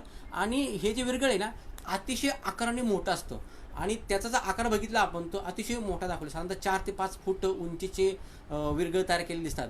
तुम्ही जर वेळापूर येथील जर संग्रहालय बघितलं तर या वेळापूर संग्रहालयामध्ये जास्तीत जास्त करून दंडनायक निदर्शक वीरगळ आपल्याला बघावयास मिळतात. दंडनायक निदर्शक वीरगळामध्ये अजून एक गोष्ट बघावयास काय मिळते की दंडनायक निदर्शक वीरगळ जेव्हा स्वर्गावलोकी जातो किंवा अप्सरांच्या गराड्यामध्ये असतो तर त्याच्या पाठीमागे छत्रचामर जे आहे हे आपल्याकडे कायमस्वरूपी दाखवलेलं असतं. म्हणजे छत्रचामर हा जो आहे त्याच्या स्वर्गापर्यंत जास्तोपर्यंत छत्रचामर त्याच्या पाठीमागे हे कोरलेलं असतं. याच्यावरून तो व्यक्ती हा मुख्य व्यक्ती किंवा दंडनायक आहे आपण समजून जायचं. दंडनायक निदर्शक वीरगळाच्या नंतर आपण एक छोटासा नेक्स्ट प्रकार बघूया की जसं की आपण काय म्हणतो की पुण्यकर्मातून प्राप्त झालेला मृत्यू हा वीरगळ निर्मितीचा मुख्य संकल्पना आहे. म्हणजे काय ही लढाई आणि त्याच्यामध्ये जे काही वीर मरण पावले हेच वीरगळ निर्मितीचं मुख्य कारण आहे. पण असं काही नाही आहे की बाबा केवळ लढाईमध्येच एखादा व्यक्ती मरण पावला त्याचंच वीरगळ बनवलं जातं.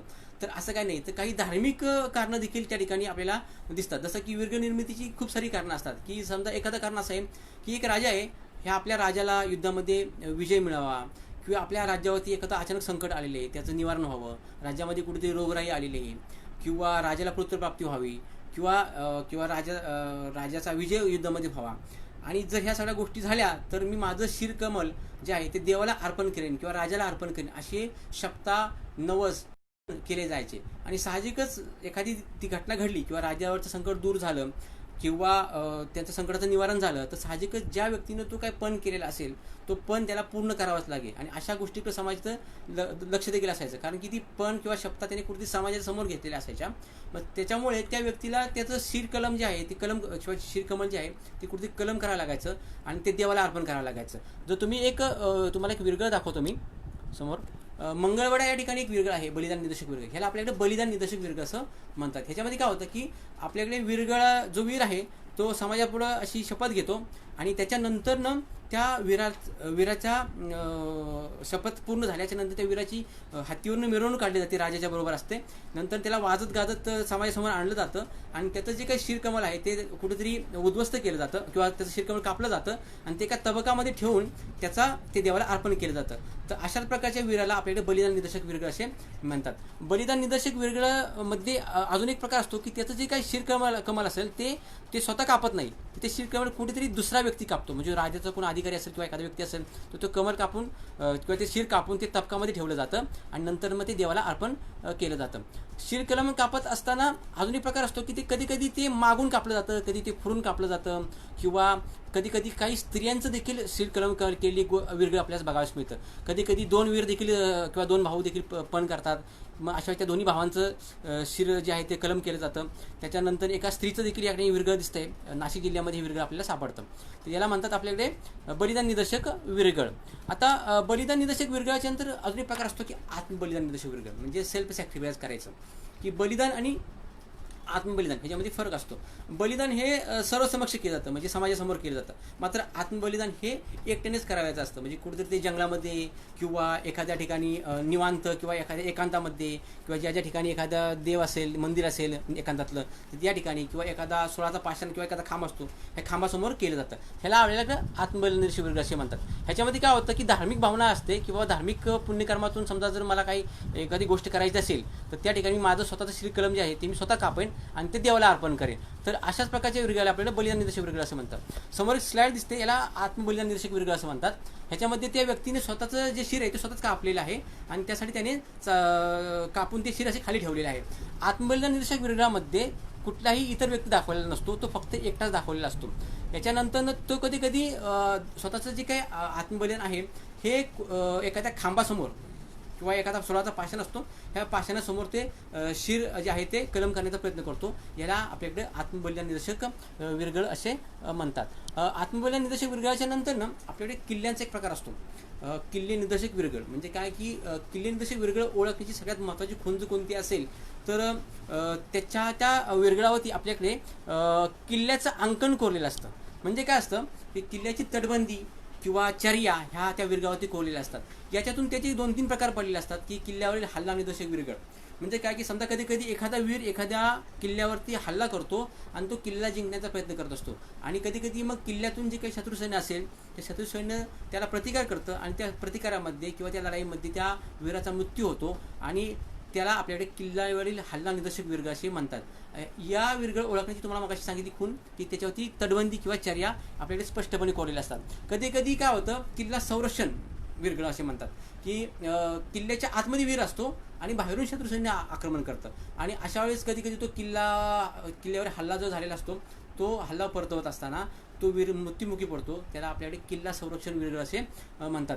काही वेळेस काय होतं की किल्ल्यावरील विजय निदर्शक वीरगळ. म्हणजे काय होतं कधी कधी असं होतं की किल्ल्यावरती पूर्णपणे विजय व्यक्ती मिळवतो किंवा तो जो काही वीर असेल तो व्यक्ती किल्ल्यावरती विजय मिळवतो. म्हणजे किल्ल्यावरती लढाई करतो, संपूर्ण किल्ला ताब्यात घेतो, मात्र त्या किल्ल्यावरती विजय मिळवतो, मात्र त्या लढाईमध्ये त्या वीराचा मृत्यू होतो, मुख्य वीर असेल. जसं की आपल्याकडे शिवकाळामध्ये एक उदाहरण सांगायचं झालं तर आपल्याकडे कोंढाणा किल्ला आहे, सिंहगड ज्याला म्हणतो आपण. ह्याच्यामध्ये तानाजी मालुसरे तो किल्ला घेतो मात्र त्या लढाईमध्ये त्याचा मृत्यू होतो. आणि त्या किंवा अशा प्रकारचे जे काही वीर असतात किंवा विजय मिळवतात मात्र त्यांचं त्या लढाईमध्ये मृत्यू होतो, तर अशा प्रकारच्या वीरगळाला आपल्याला किल्ल्यावरील विजय निदर्शक वीरगळ असे म्हणतात. हे एक वीरगळ आपल्याला महाराष्ट्रामध्ये अकलूजच्या एका किल्ल्यावरती बघावयास मिळतं. त्याला आपल्याला किल्ला निदर्शक वीरगळ असे म्हणतात. काही काही वेळेस असंही होतं की किल्ल्यावरती तटबंदी असते आणि ह्या तटबंदीवरती चढताना देखील कधी कधी वीराचा मृत्यू होतो आणि त्याच्यामध्ये देखील आपल्या त्या वीराचा मृत्यू झाल्याच्या नंतरनं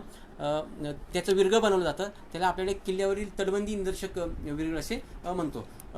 ह्याच्यानंतर पुढे आपल्याकडे स्त्री निदर्शक वीरगळ म्हणजे काय असं नाही की प्राचीन काळामध्ये आपण असं म्हणतो की जसं पुरुषाचं कर्तृत्व श्रेष्ठ मानलं जातं तसं स्त्रियांचं देखील आपल्याकडे कर्तृत्व श्रेष्ठ मानलं जायचं. जसं की स्त्रियांच्या जे काही राजकीय भावना असतील किंवा सामाजिक किंवा धार्मिक जे काही कर्तव्य वगैरे होत्या ह्यांचं देखील समाजाकडनं कौतुक होत होतं. कधी कधी पुरुषाबरोबर स्त्रिया देखील लढत होत्या आणि त्यांच्या देखील स्मारकशिला आपल्याकडे तयार केल्या जात होत्या. जसं की आपण म्हणतो की स्त्रीचा महान त्याग असेल किंवा तिची विलक्षण ममता आहे, ह्याच्यामुळे स्त्रियांची कहाणी देखील आपल्याकडे अजरामर राहत होती. आणि अशा पराक्रमी स्त्रियांची आठवण राहावी म्हणून त्यांच्या जे काही स्मृतिशिळा किंवा वीरगळ तयार केतात त्याला आपल्याकडे स्त्री निदर्शक वीरगळ असे म्हणतात.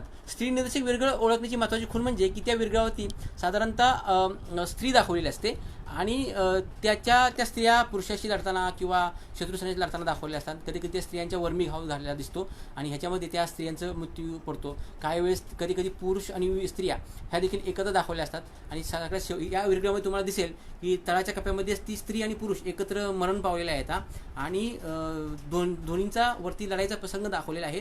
आणि त्याच्यावरती ज्या स्वर्गामध्ये जातात त्यावेळेस त्या दोन्ही स्त्री आणि पुरुष एकत्रित त्या अप्सरांबरोबर दाखवलेले आहेत. आणि स्वर्गप्राप्तीच्या कप्प्यामध्ये देखील त्या कप्प्यामध्ये ते वीर पुरुष आणि ती स्त्री दाखवली. ह्याला आपल्याकडे स्त्री निदर्शक वीरगळ असे आपण म्हणतो.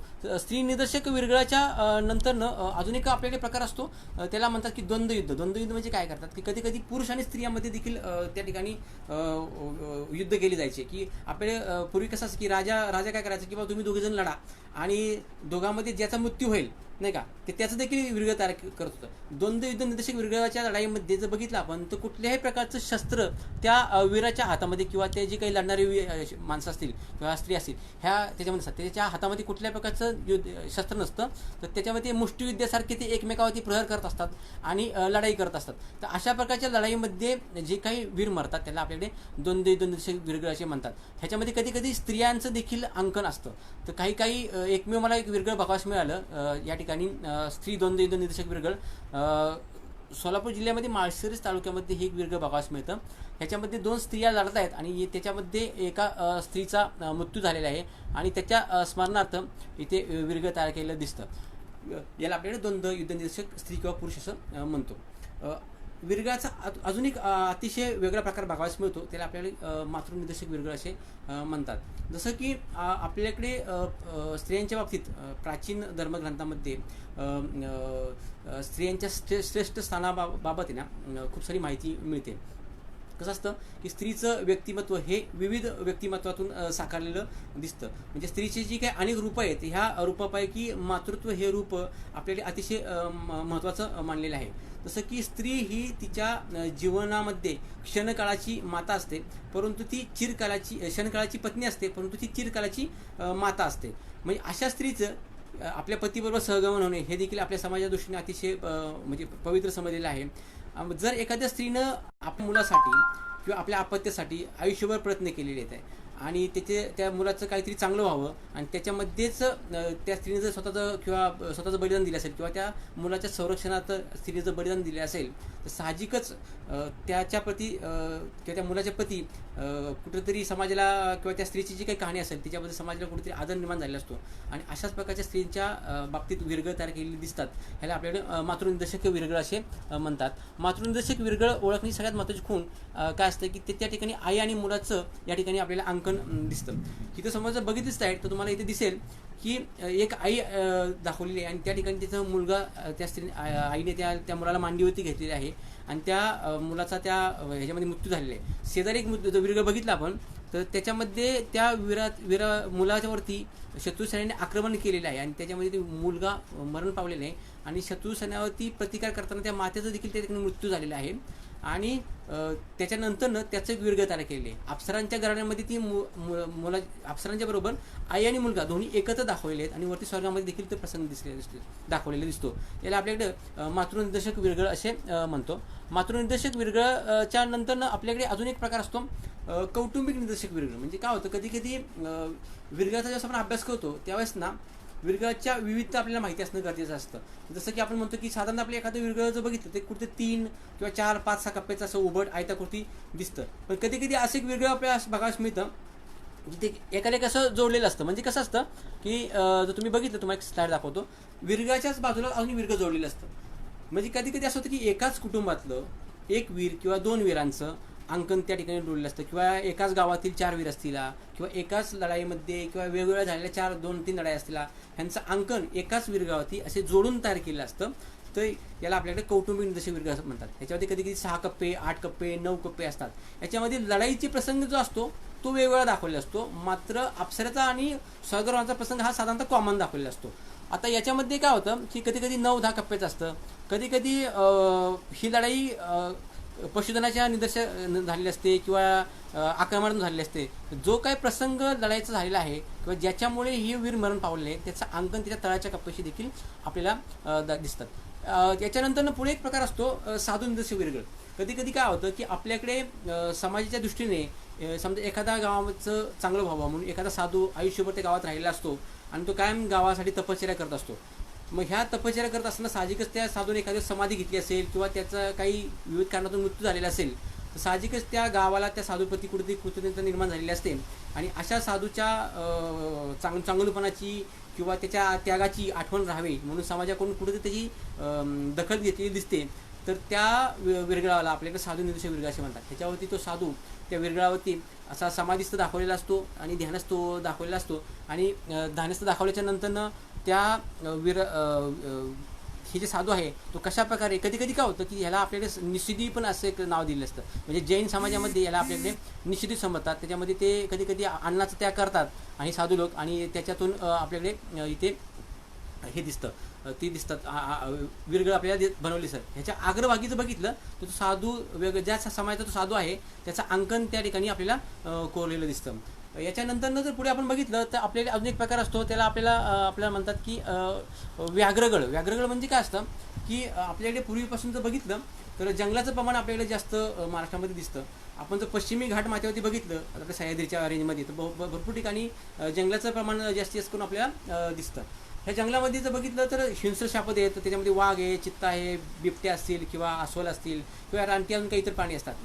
मग हे प्राणी काय करतात की कधी कधी ही प्राणी अन्नधान्याच्या शोधामध्ये कुठेतरी मनुष्य वस्तीच्या जवळ येतात आणि जे काही समोर जे काही व्यक्ती असेल किंवा एखादा प्राणी असेल त्यावर ते हल्ला करतात आणि त्यांना मारण्याचा प्रयत्न करतात. म्हणजे अशा प्रकारच्या वाघाचा किंवा बिबट्याचा हल्ला होत असताना कधी कधी जे काही व्यक्ती असतील हे ते वाघाचा हल्ला परतवण्याचा प्रयत्न करतात आणि त्या हल्ल्यामध्ये कधी कधी त्या वाघाचा किंवा त्या वीराचा मृत्यू होतो. आणि ज्या कारणामुळे त्या वीराचा मृत्यू झालेला आहे तर तो मृत्यू या ठिकाणी दाखवायचा प्रयत्न केलेला असतो. व्याघ्राला ओळखणे सगळ्यात महत्त्वाची खूण, त्याच्यावरती वाघाचं किंवा एखाद्या सिंहाचं देखील त्यांनी चिन्ह कोरले असतं. अजून एक प्रकार असतो त्याच्यामध्ये सिंहगळ. म्हणजे काय होतं की त्यांनी वाघाच्या ऐवजी सिंह दाखवलेला असतो. याचा अर्थ काय होतो की तो जो वीर आहे तो वाघाच्या ऐवजी सिंहाशी लढलेला आहे. आणि अशा प्रकारची वीरगळ साधारणतः आपल्या जुन्नर परिसरामध्ये, कोल्हापूरच्या परिसरामध्ये किंवा ज्या ज्या भागाने जंगल आहे त्या परिसरामध्ये आपल्याला बघावयास मिळतात. याच्यानंतर प्रकार अजून एक असतो, त्याला आपल्याला म्हणतात की शिकार निदर्शक वीरगळ. शिकार निदर्शक वीरगळ म्हणजे काय असतं की आपल्याला भारतामध्ये खूप सारा राजशाही इतिहास आहे आपल्या भारतात बघतो. हे राजे लोक काय करायचे की एक धाडसीपणाचा किंवा मनोरंजनाचा खेळ म्हणून ही शिकार करायचे. मग शिकार करताना ते लोक काय करायचे, राज्यातल्या सैनिकाची मदत घ्यायची. मग कुठेतरी जे शिकार आहे, समजा आपण त्या काळी डुक्कर ही एक लोकप्रिय शिकार होती. मग ह्या डुकराची शिकार करताना कुठेतरी समोर जाळी लावायची किंवा त्या ठिकाणी असा काही आडोसा करायचा आणि मग नंतर त्या जंगलातून त्या प्राण्याला हाकलून लावायचा प्रयत्न करायचा. आणि हे हाकलून होत असताना कधी कधी हे राजे लोक शिकार करताना काही सैनिकांची मदत घ्यायची किंवा कुत्र्यांची मदत घ्यायची आणि ते शिकार करायचे. मग कधी कधी काय होतं की ज्याची शिकार करणारा जो प्राणी असेल ह्या प्राण्याच्या प्रति हल्ल्यामध्ये कधी कधी ती माणसं देखील मारायची किंवा ते सैनिक मारायचे किंवा एखादे शिकारी कुत्रा असेल ते कुत्रं देखील त्या ठिकाणी मारायचं. ते कुत्र्याचा प्रसंग त्या ठिकाणी दाखवलेला असतो किंवा ज्या कारणामुळे तो वीर मरण पावला किंवा शत्रू म्हणजे ज्या प्राण्याच्या कारणामुळे समजा शिकारामध्ये रानटी डुकराच्या धडकीत तो वीर मरण पावला असेल तर त्याचं अंकन त्याच्यावरती कोरलेलं असतं, त्याला आपल्याकडे शिकार निर्देशित विरगळ म्हणतात. मग त्याच्यामध्ये रानटी डुकर असेल किंवा अजून काही प्राणी देखील दाखवलेले असतात. शिकार निर्देशित विरगळ करताना कधी कधी तुम्हाला मागाशी सांगितल्याप्रमाणे ते कुत्र्यांचं देखील त्यामध्ये अंकन केलेलं असतं, की ते रानटी जे काही शिकारीमध्ये करताना कुत्रे असे दबा धरून बसलेले दाखवतात आणि तो वीर शिकार कशी करतोय, मग धनुष्यबाणाने करतोय का किंवा इतर कुठल्या शस्त्राने करतोय का किंवा भाला वापरतोय का किंवा बारछा वापरतोय का, त्या शस्त्राचं अंकन देखील त्या ठिकाणी त्या विरगळावरती कोरलेलं आपल्याला दिसतं. त्याच्यानंतर पुढे एक आदिवासी विरगळ नावाचा प्रकार असतो. आदिवासी विरगळ म्हणजे काय असतं की लाकडावरती कोरलेली विरगळ असतात. जसं की प्राचीन काळापासून आदिवासी हा एक निसर्गाची आराधना करणारा म्हणजे एक प्रामाणिक समाज आहे. आता हा जो समाज आहे ह्यांचा जास्तीत जास्त जंगलाशी जास्त संबंध येतो. म्हणजे काय होतं की जंगलामध्ये जे काही हिंस्र प्राणी असतील किंवा जे काही मांजरवंशीय म्हणजे की वाघ असेल, चित्ता असेल, बिबटा असेल, सिंह असेल, ह्या मांजरवंशी प्राण्यापासून आपली संरक्षण व्हावे म्हणून ते एका देवाची पूजा करतात, त्याला वाघदेव असे म्हणतात. तर हा जो वाघदेव आहे ह्याची कुठेतरी ते लोक काय करतात की एका लाकडी फळीवरती, कारण का की हे जे विरगळ असतं की जंगलामध्ये जास्त करून लाकडाचं प्रमाण जास्त असल्यामुळे ते लोक हे विरगळ बनवताना जास्त लाकडाचा उपयोग केलेला दिसतो. ह्या विरगळावरती आपण जर बघितलं तर तुम्हाला दिसेल ते की या ठिकाणी लाकडाचं अंकन त्याने दिसतं आणि त्या ठिकाणी आपला हा वाघदेव जो आहे तो या प्राण्यापासून संरक्षण करेल आणि त्याची ते लोक पूजा करतात. आणि हे विरगळावरती वाघदेव कोरलेला असतो किंवा वाघाचं चिन्ह कोरलेलं असतं आणि त्याच्यावरती सूर्यचंद्र कोरलेला असतो. ह्या समाजामध्ये अजून एक प्रकार काय असतो की ह्या ज्या गोष्टीमुळं त्या वीराचा मृत्यू झालेला आहे, मग समजा वाघाच्या हल्ल्यात असेल किंवा एखाद्या सापाच्या हल्ल्यामध्ये देखील कोरलेला असतो किंवा कधी कधी विंचू काटा असेल किंवा कधी ह्या विरगळाच्या खालच्या कोपऱ्याला मोर देखील कोरलेले असतात किंवा एखादा विंचू, साप असं देखील त्यांनी अंकन कोरले असतं, जेणेकरून हे जे काही विषारी प्राणी असतील ह्या प्राण्यांच्यापासून आपलं संरक्षण व्हावं आणि त्या अनुषंगाने हे लोक त्याचा प्रसंग त्या विरगळावरती कोरलेला दिसतात. ह्या समाजामध्ये अजून एक काय प्रथा आहे की समजा जर वीराचा किंवा जे लाकूड जे आहे ते जर जसं कुजेल नाही का इतर ऋतूप्रमाणे म्हणजे ऊन वारा पावसाचा मारा झाल्याच्या नंतर ते लाकूड जसं कुजेल तसे त्या वीराच्या आत्म्याला मुक्ती मिळते आणि त्याचा आत्मा मुक्त होतो, अशी त्यांची एक धार्मिक धारणा झालेली दिसते. ह्या आदिवासी लोकांच्या मध्ये अजून एक प्रकार असतो, त्याला आदिवासी चिरा असे म्हणतात. आदिवासी चिरा म्हणजे काय असतो की आपल्याकडे ना आदिवासी समाजामध्ये किंवा आपल्या समाजामध्ये मृत्यू झाल्यानंतर अग्निदहन करण्याच्या काही वेगवेगळ्या प्रथा असतात नाही का. जसं की आपण काय म्हणतो की आपल्या महाराष्ट्रामध्ये जास्त करून जर बघितल्या तर काही लोक अग्नी देण्याचा प्रकार एक आपल्याला असतो. काही लोक मृतदेह हा पुरतात नाही का, मुसलमान समाजामध्ये बघितलं आपल्याला मृतदेह हा पुरतात. काही लोक जो मृतदेह आहे तो कुठेतरी झाडाला टांगतात, पारसी समाजामध्ये बघितलं, आणि तो कुठेतरी पशुपक्ष्यांना खायला जातात. किंवा काही लोक मृतदेह तो हा नदीमध्ये सोडतात, जसं की वरती गंगा वगैरे ह्या उत्तर प्रदेशमध्ये बघितलं तर तो मृतदेह कुठेतरी प्राणी ह्यांना जे काही जीवाश्म असतील यांना खाण्यासाठी सोडतात. तर ह्या ज्या आपल्याकडे काही वेगवेगळ्या दफनाच्या पद्धती आहेत. तर आपल्याकडे अनेक प्रकार असतो कोकणामध्ये आदिवासी चिरा म्हणून. त्यांच्याकडे दफनाची अशी प्रकार असते की एखाद्या समाजामध्ये किंवा एखाद्या कुटुंबामध्ये जेवढे लोक आहेत त्यांच्या जीवनाची किंवा त्यांच्या जी काही वंशाची जी काही किंवा त्यांची जी काही वंशावळ असेल ती एकाच दगडावरती एकत्र कोरली जाते. म्हणजे मुलगा असेल, त्याचा वडील असतील, त्याचे आजोबा असतील, पणजोबा असतील, या सगळ्यांचं एकत्रच अंकन त्या विरगळावरती कोरलेलं असतं. जसं त्यातला एक व्यक्ती मरण पावेल त्याला त्यांच्याकडे रंग मारणार म्हणजे त्याला शेंदूर लावायचा. समजा तर तो दगड पूर्ण झाला, समजा नवीन एखाद्या कुटुंबातील सगळे व्यक्ती मरण पावले तर त्याचा रंग पूर्ण होतो. मग समजा नवीन व्यक्ती मरण पावला मग त्याला त्या ठिकाणी पुरायचा. व्यक्तीला पुरल्याच्या नंतरनं तो मृतदेह वर्षभर तसाच त्या खड्ड्यामध्ये ठेवायचा. 1 वर्षाच्या नंतरनं तो मृतदेह माहेपौर्णिमेच्या दिवशी पुन्हा तो उकरून काढायचा.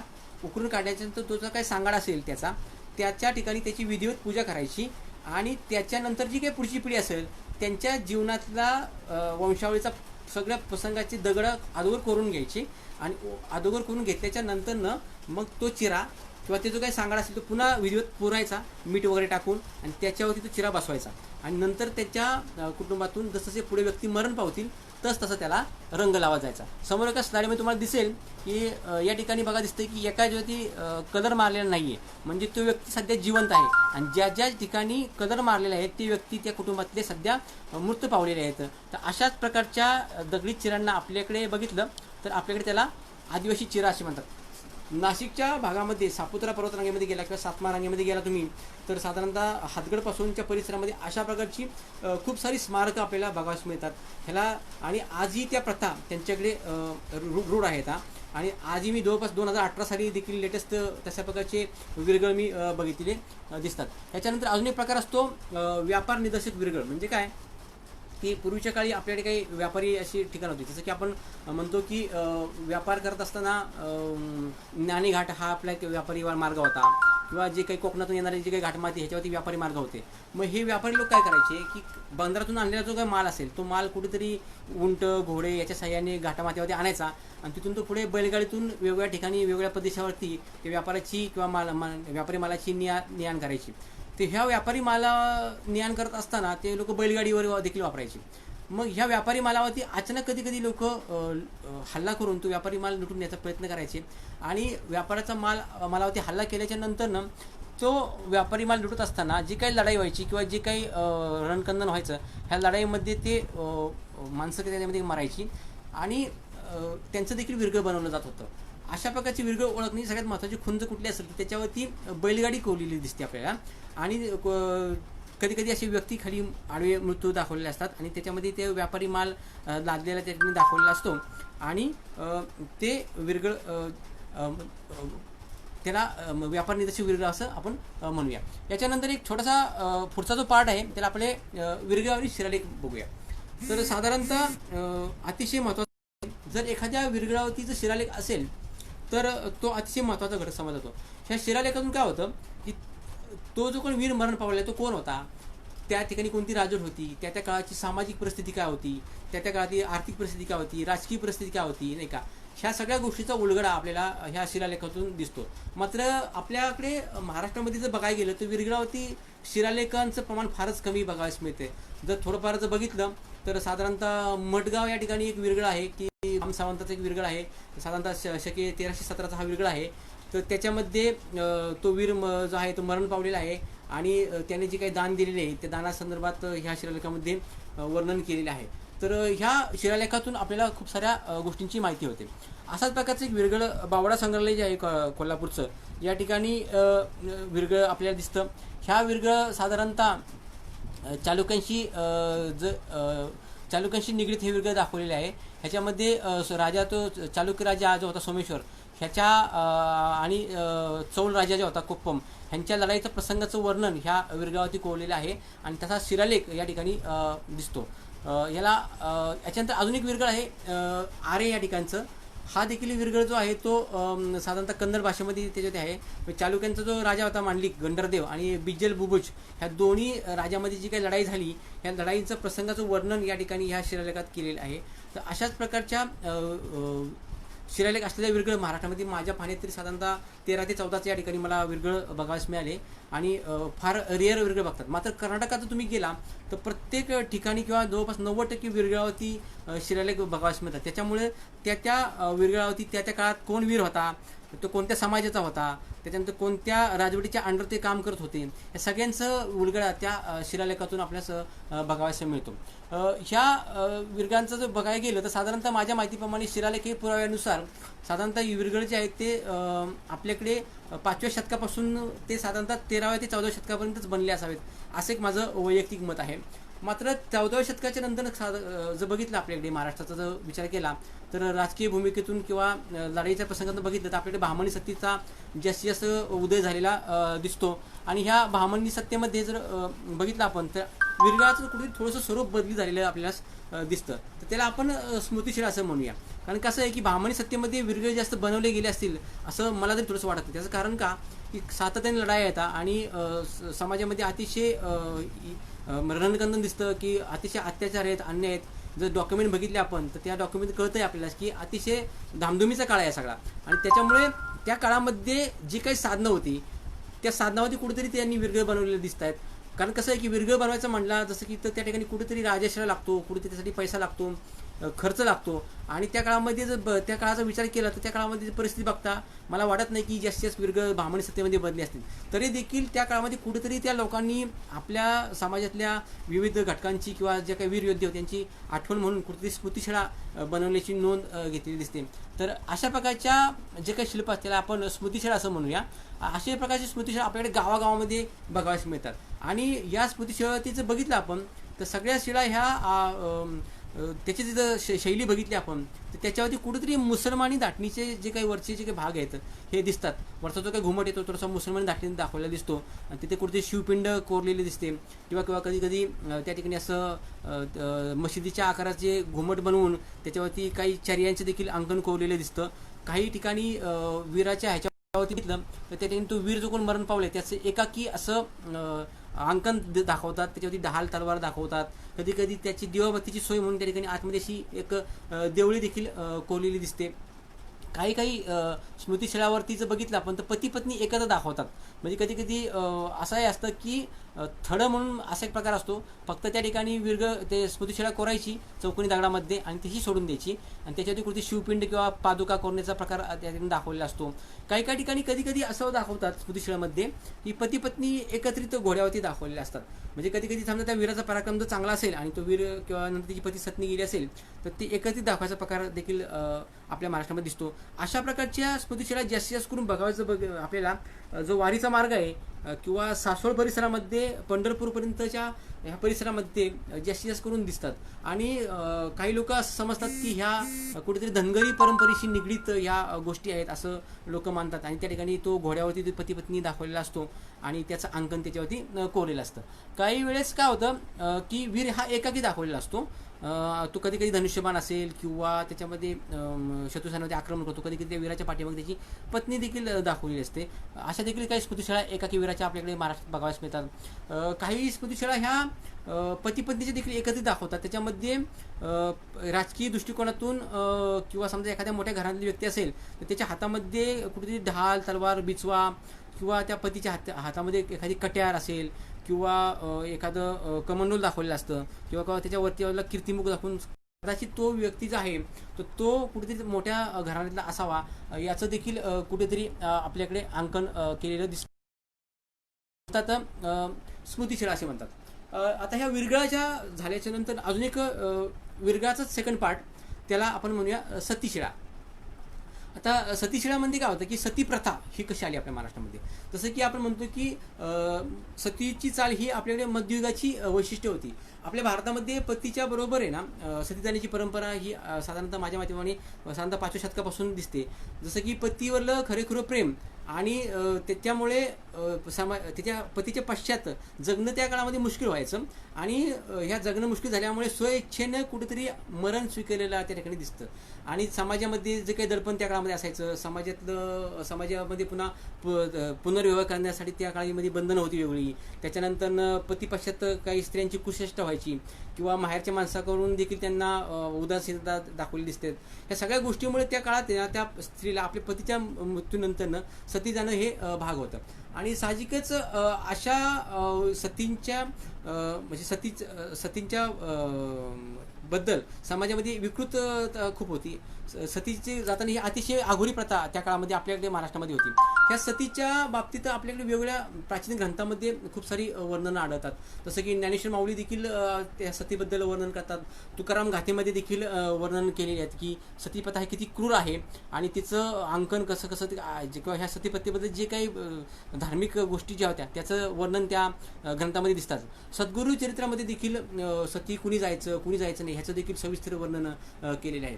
जसं की आपण म्हणतो की समजा एखाद्या व्यक्ती मरण पावला आणि त्याच्यानंतरनं ती व्यक्ती जेव्हा सती जाते तर सती कुणी जायचं असतं नाही. सती समजा पती पश्चात जायचं पण समजा एखादी स्त्री जर गरोदर असेल तर किंवा एखाद्या स्त्रीला तान्हमुळं असेल किंवा लहान बाळ असेल तर अशा स्त्रीला सती जाता येत नव्हतं.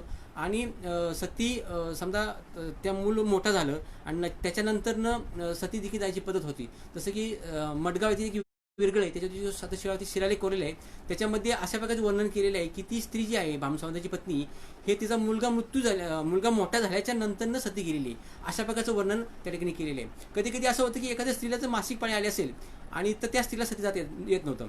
मग जर समजा त्या स्त्रीला थांबायचं नसेल तर त्या ठिकाणी 5 दिवस न थांबता त्या ठिकाणी त्या स्त्रीने काय करायचे की 5 गायी दान करायच्या आणि काही तांदूळ दळायचे, त्याच्यानंतर ते तांदळाचं वाटप करायचं आणि जसं जसं दिवस असतील त्याप्रमाणे पहिल्या दिवशी 10 किलो, दुसऱ्या दिवशी 20 किलो, तिसऱ्या दिवशी 30 किलो अशाप्रमाणे दान करून ती स्त्री त्या ठिकाणी पवित्र व्हायची किंवा ती त्या ठिकाणी आंघोळ करून पवित्र झाल्याच्या नंतरनं ती तिला सतीदायस प्रवृत्त करायची लोक. तर अशा प्रकारची आघोरी प्रथा आपल्या महाराष्ट्रामध्ये होती. आणि आपल्याकडे जे काही ब्रिटिश अधिकारी होऊन गेले ह्यांनी किंवा तावेनेर असेल किंवा जे काही इतर अधिकारी ह्यांनी त्यांच्या ट्रॅव्हल्स ऑफ इंडिया नावाच्या पुस्तकामध्ये ह्या सतीप्रथेबद्दल अतिशय आघोरी पद्धत जी आहे त्याचं वर्णन सविस्तर वर्णन केलेलं दिसतं. आणि हीच प्रथा जी आहे ती साधारणतः आपल्याकडे 1823 साली राजाराम मोहन राय आणि एक इंग्रज अधिकारी यांच्या माध्यमातून कुठेतरी बंद झालेली आपल्याकडे दिसते.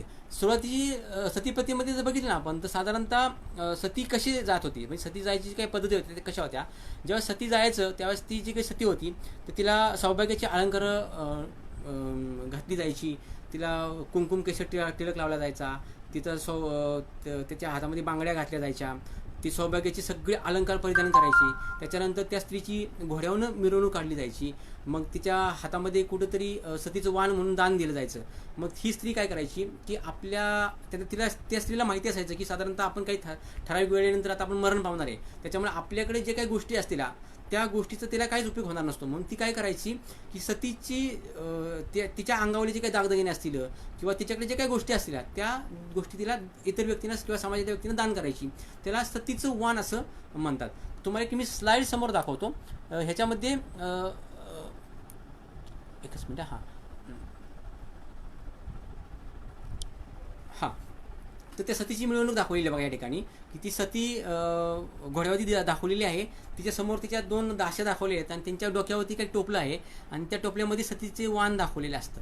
आणि सतीचं जे वाण आहे ते सतीचं वाण ती समाजाला दान करते. नंतर ती पत्नी आपल्या पतीबरोबर हे होते काय म्हणतात की पतीबरोबर अग्नीमध्ये प्रवेश करते आणि अशा स्त्रीचं अंकन पती पत्नीबरोबर एकत्र दाखवलं असतं. वरती चौकोट दिसते बघा, त्याच्यामध्ये पती आणि पत्नी एकत्र दाखवले असतं. नंतर ती पत्नी वरती स्वर्गात जाते आणि स्वर्गामध्ये ते स्वर्गाचं आपलं जे काही आराध्य दैवत असेल त्या आराध्य दैवतेची पूजा करताना कुठेतरी दाखवलेली दिसते. तर ही आहे सतीशिळा. याला अशा म्हणजे ज्या काही पराक्रमी स्त्रिया होत्या जे सती जायच्या तर त्यांच्या शिळांना आपल्याकडे सतीशिळा असं नाव दिलेलं आहे. सामान्यतः सतीशिळा जर आपण बघितली तर ती कुठेतरी एक असा सतीचा खांब असतो, एक खांब कोरलेला असतो आणि त्याच्यातून एक असा हात बाहेर दाखवलेला असतो. या हातामध्ये त्या हातामध्ये सौभाग्यांचं अलंकार म्हणून बांगड्या, त्याच्यानंतर हातावरती कुंकुम केशर टिळा कोरलेला असतो, दंडामध्ये कियोर दाखवलेला असतो आणि खाली ती सती आपल्या पतीबरोबर कुठेतरी पद्मासनात नमस्कार मुद्रेमध्ये दाखवलेली असते. किंवा कधी कधी त्याच्यावरती असे दाखवतात की एखाद्या व्यक्तीला जर समजा जर 2 पत्नी असतील, म्हणजे आपल्याकडे बहुपत्नी तर आपल्याकडे खूप सारे प्रकार होते. जर एखाद्या व्यक्तीला 2 पत्नी असतील तर त्या दोन्हीच्या दोन्ही पत्नी जर सती गेल्या असतील तर त्या सतीशिळेवरती त्या दोन्ही पत्नीचं हाताचं अंकन त्या ठिकाणी कोरलेलं कुठेतरी आपल्याला दिसतं. या ठिकाणी बघा 2-2 सतीचं अंकन आहे आणि त्याच्यावरती सूर्यचंद्र म्हणजे काय तर यावत चंद्रो दिवाकरो विलसत स्थावत सभुंजमते, म्हणजे जोपर्यंत या पृथ्वीवरती सूर्य चंद्र तारे असतील तर तोपर्यंत या सतीची कुठेतरी आठवण राहील अशी त्याची कुठेतरी नोंद केलेली दिसते आपल्याला. काही वेळेस काय होतं की 2 हात असतात तर ते 2 पत्नी, काही वेळेस आपल्याकडे 3 हात देखील दाखवले असतात. म्हणजे त्या वीराला कुठेतरी 3 पत्नी होत्या असं आपण, आणि त्या तिन्ही पत्नी त्या वीरावर सती गेलेल्या दिसतात. काही ठिकाणी 4 हात देखील दाखवतात. हे सगळं सतीशिळा आपल्या महाराष्ट्रामध्ये उपलब्ध आहेत. ह्याच्यानंतरनं गोरगड किल्ल्याच्या पायथ्याशी एका वीराच्या 5च्या पत्नी सती गेलेल्या आहेत आणि ह्या 5च्या पत्नी वीराबरोबर अग्नीमध्ये त्यांनी प्रवेश केलेला दिसतोय. अग्नीमध्ये प्रवेश केल्याच्या नंतरनं त्या 5 पत्नीच्या वरती 5 हात दाखवलेले आहेत आणि नंतरनं त्या 5 पत्नी स्वर्गामध्ये आपल्या पतीबरोबर दाखवलेल्या आहेत. म्हणजे अतिशय आघोरी प्रथा आपल्या महाराष्ट्रामध्ये होती आणि ही प्रथा नंतर ब्रिटिश काळामध्ये कुठेतरी बंद झालेली दिसते. ह्याच्यानंतर ह्या सतीशिळेमध्ये अजून एक महत्त्वाचा जो भाग असलेला सहगमन. सहगमन म्हणजे काय असतं की समजा एखादा पती म्हणजे काय म्हणतात की सती जात असताना एक सतीची चिता रचलेली असते आणि त्या पतीचं शव त्या चितेवरती ठेवलेलं असतं. मग काय केलं की जी काही सती असेल ही सती त्या चितेवरती जाऊन बसते मग ते आपल्या पतीचं जे काही डोकं असेल ते आपल्या मांडीवरती घेते आणि नंतर नमस्कार मुद्रेमध्ये बसलेल्या दाखवतात. नंतर त्याची त्याला कुठेतरी अग्नी लावला जातो. म्हणजे आपल्या पतीबरोबर सती जाणे याला आपल्याकडे सहगमन असं म्हणतात. म्हणजे पतीच्या बरोबर सती जायचं किंवा त्या अग्नीमध्ये प्रवेश करायचा, त्याला म्हणतात सहगमन. आता सहगमन नंतर पुढे एक प्रकार असतो त्याला म्हणतात की अनुमरण. अनुमरण म्हणजे काय असतं की समजा असं होतं कधी कधी की एखाद्या स्त्रीचा पती कुठेतरी लांब मरण पावलेला असतो. म्हणजे उदाहरण समजा महाराष्ट्राच्या बाहेर एखाद्या ठिकाणी समजा राजस्थानमध्ये मरण पावलेलं आहे किंवा उत्तर प्रदेशमध्ये मरण पावलेलं आहे, तर अशा वीराचं शव आपल्या त्याच्या मूळ गावी आणणं शक्य नसतं. मग त्याचं अंत्यविधी कुठेतरी तिथे जवळपासच्या एखाद्या नदी शेजारी किंवा एखाद्या स्मशानभूमीत केला जातो आणि नंतरनं त्याच्या जे काही अस्थी असतील किंवा त्याची जी काही रक्षा असेल ती रक्षा त्याच्या मूळ गावी आणली जाते. मग त्याच्या मूळ गावी आणल्याच्या नंतर त्याची जी काही पत्नी असेल तर त्या वीराच्या पादुका घेऊन ह्याच्यावरती पादुका घेऊन सती जाते. ह्याला आपल्याकडे अनुमरण असे म्हणतात. मग सती जात असताना काय होतं कधी कधी की ज्यावेळेस सती जातो ना आपण त्यावेळेस काय होतं की त्या सतीला अग्नीमध्ये असं ढकललं जातं. मग ढकलल्याच्या नंतरनं त्या स्त्रीचा साहजिकच अग्नीमध्ये गेल्याच्या नंतर ती आपल्या जीवाचा आकांत करते आणि कुठेतरी त्या अग्नीतून बाहेर पडायचा प्रयत्न करत असते आणि मोठ्या मोठ्याने आडाओढ करत असते. मग आडाओढ करत असताना तिचा आवाज त्या अग्नीतून बाहेर पडू नये म्हणून त्या ठिकाणी मोठमोठी वाद्य वाजवली जात होती. मोठमोठ्या वाद्यांचा नगारा असेल किंवा ढोल असेल ताशा असेल ह्याचा आवाज करून तिचा आवाज त्या दाबला जात असायचा किंवा ती सती कधी कधी त्या अग्नीतून बाहेर पडायचा प्रयत्न करायची. मग त्यावेळेस काही लोक काठ्या घेऊन त्या स्त्रीला अग्नीतून बाहेर पडू नये म्हणून पुन्हा तिला ढकलायचा प्रयत्न करायचे. तर अतिशय अतिशय आघोरी प्रथा ही आपल्या महाराष्ट्रामध्ये होती आणि ही प्रथा नंतर ब्रिटिश काळामध्ये कुठेतरी बंद झालेली आपल्याकडे दिसते. ह्या सतीशिलेमध्ये अजून एक प्रकार असतो त्याला आपल्याकडे म्हणतात हातखंबा. हातखंबा म्हणजे काय असतं, हा सतीचाच एक प्रकार असतो. म्हणजे काय होतं की सती गेल्याच्यानंतर त्याच्या स्मरणात जे काही सतीशिळा उभं करतात तर त्या समजा कधी कधी असं होतं की अंत्यविधी समजा जर नदी शेजारी केला असेल तर त्या स्त्रीची जी सतीचा प्रसंग असेल तो कुठेतरी नदीच्या ठिकाणी केला जायचा. मग त्या स्त्रीची आठवण म्हणून जे काही सतीशिळा उभ्या करायच्या त्या नदीपात्रामध्ये उभ्या करायच्या. मग त्या नदीपात्रातून त्या सतीचा किंवा त्या नदीपात्रातून त्या सतीशिळा कुठेतरी वाहून जाऊ नये म्हणून खोल खड्डा करून खांबावरती त्या सतीशिळा उभ्या करायचा प्रकार असायचा. त्याला आपल्याकडे हातखांबा असे म्हणतात. मग समजा त्या ठिकाणी सतीचा खांब जो आहे तर तो खांब कुठेतरी जमिनीमध्ये किंवा त्या वाळूमध्ये आतमध्ये रावला जायचा आणि त्या स्त्रीची कायम आठवण किंवा त्याचे जे काही त्याग असेल त्या त्यागाची आठवण राहावी म्हणून अशा प्रकारच्या शिळांना आपल्याकडे हातखांबा असे प्रकार म्हणतात. हातखांबानंतर भडखांबा. भडखांबा म्हणजे काय होतं, सतीशिळाचाच हा एक प्रकार असतो.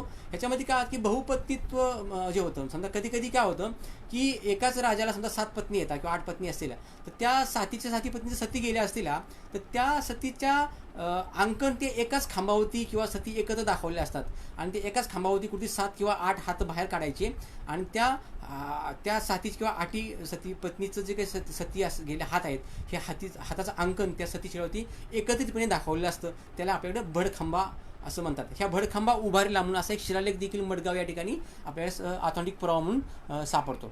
याच्यानंतर या सतीशिळामध्ये अजून एक प्रकार असतो सती विरगळ. म्हणजे काय असतं की सतीचा प्रसंग म्हणजे सती जाताना असताना सती समजा वीराचा लढाईमध्ये मृत्यू झालेला आहे आणि साहजिकच ती त्याची पत्नी सती जाणार आहे तर त्या वीराच्या लढाईचा सगळा प्रसंग आणि सतीचा प्रसंग एकत्रित त्या वीरगावती कोरलेला असतो. म्हणजे हात देखील कोरलेला असतो आणि लढाईचा प्रसंग देखील एकत्रित कोरलेला असतो. मग त्याच्याबरोबर ती बरोबर ती पती सती कशी गेलेली आहे त्याचं देखील त्याच्यावरती अंगण कोरलेलं असतं. म्हणजे हे एक प्रकारचं मिश्र स्वरूपाचं विरगळ असतं. ह्याला म्हणायचं आपल्याकडे सती विरगळ असे म्हणतात. ह्याच्यावरती युद्धाचा प्रसंग आणि सतीचा प्रसंग हा एकत्रित दाखवलेला असतो.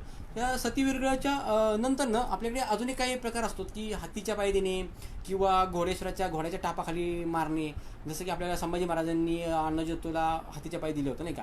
पण तरी देखील अशा काही वीरांच्या बाबतीत कुठेतरी चांगली स्मारकं घडवलेली दिसतात. जसं की आपल्याकडे ह्याच्यामध्ये पेशवे काळामध्ये देखील काही अशी स्मारकं बनवलेली होळकरांच्या राजवटीमध्ये दिसतात की हत्तीच्या पाय दिलेल्या देखील वीरांची स्मारकं आपल्याकडे बनवलेली दिसतात.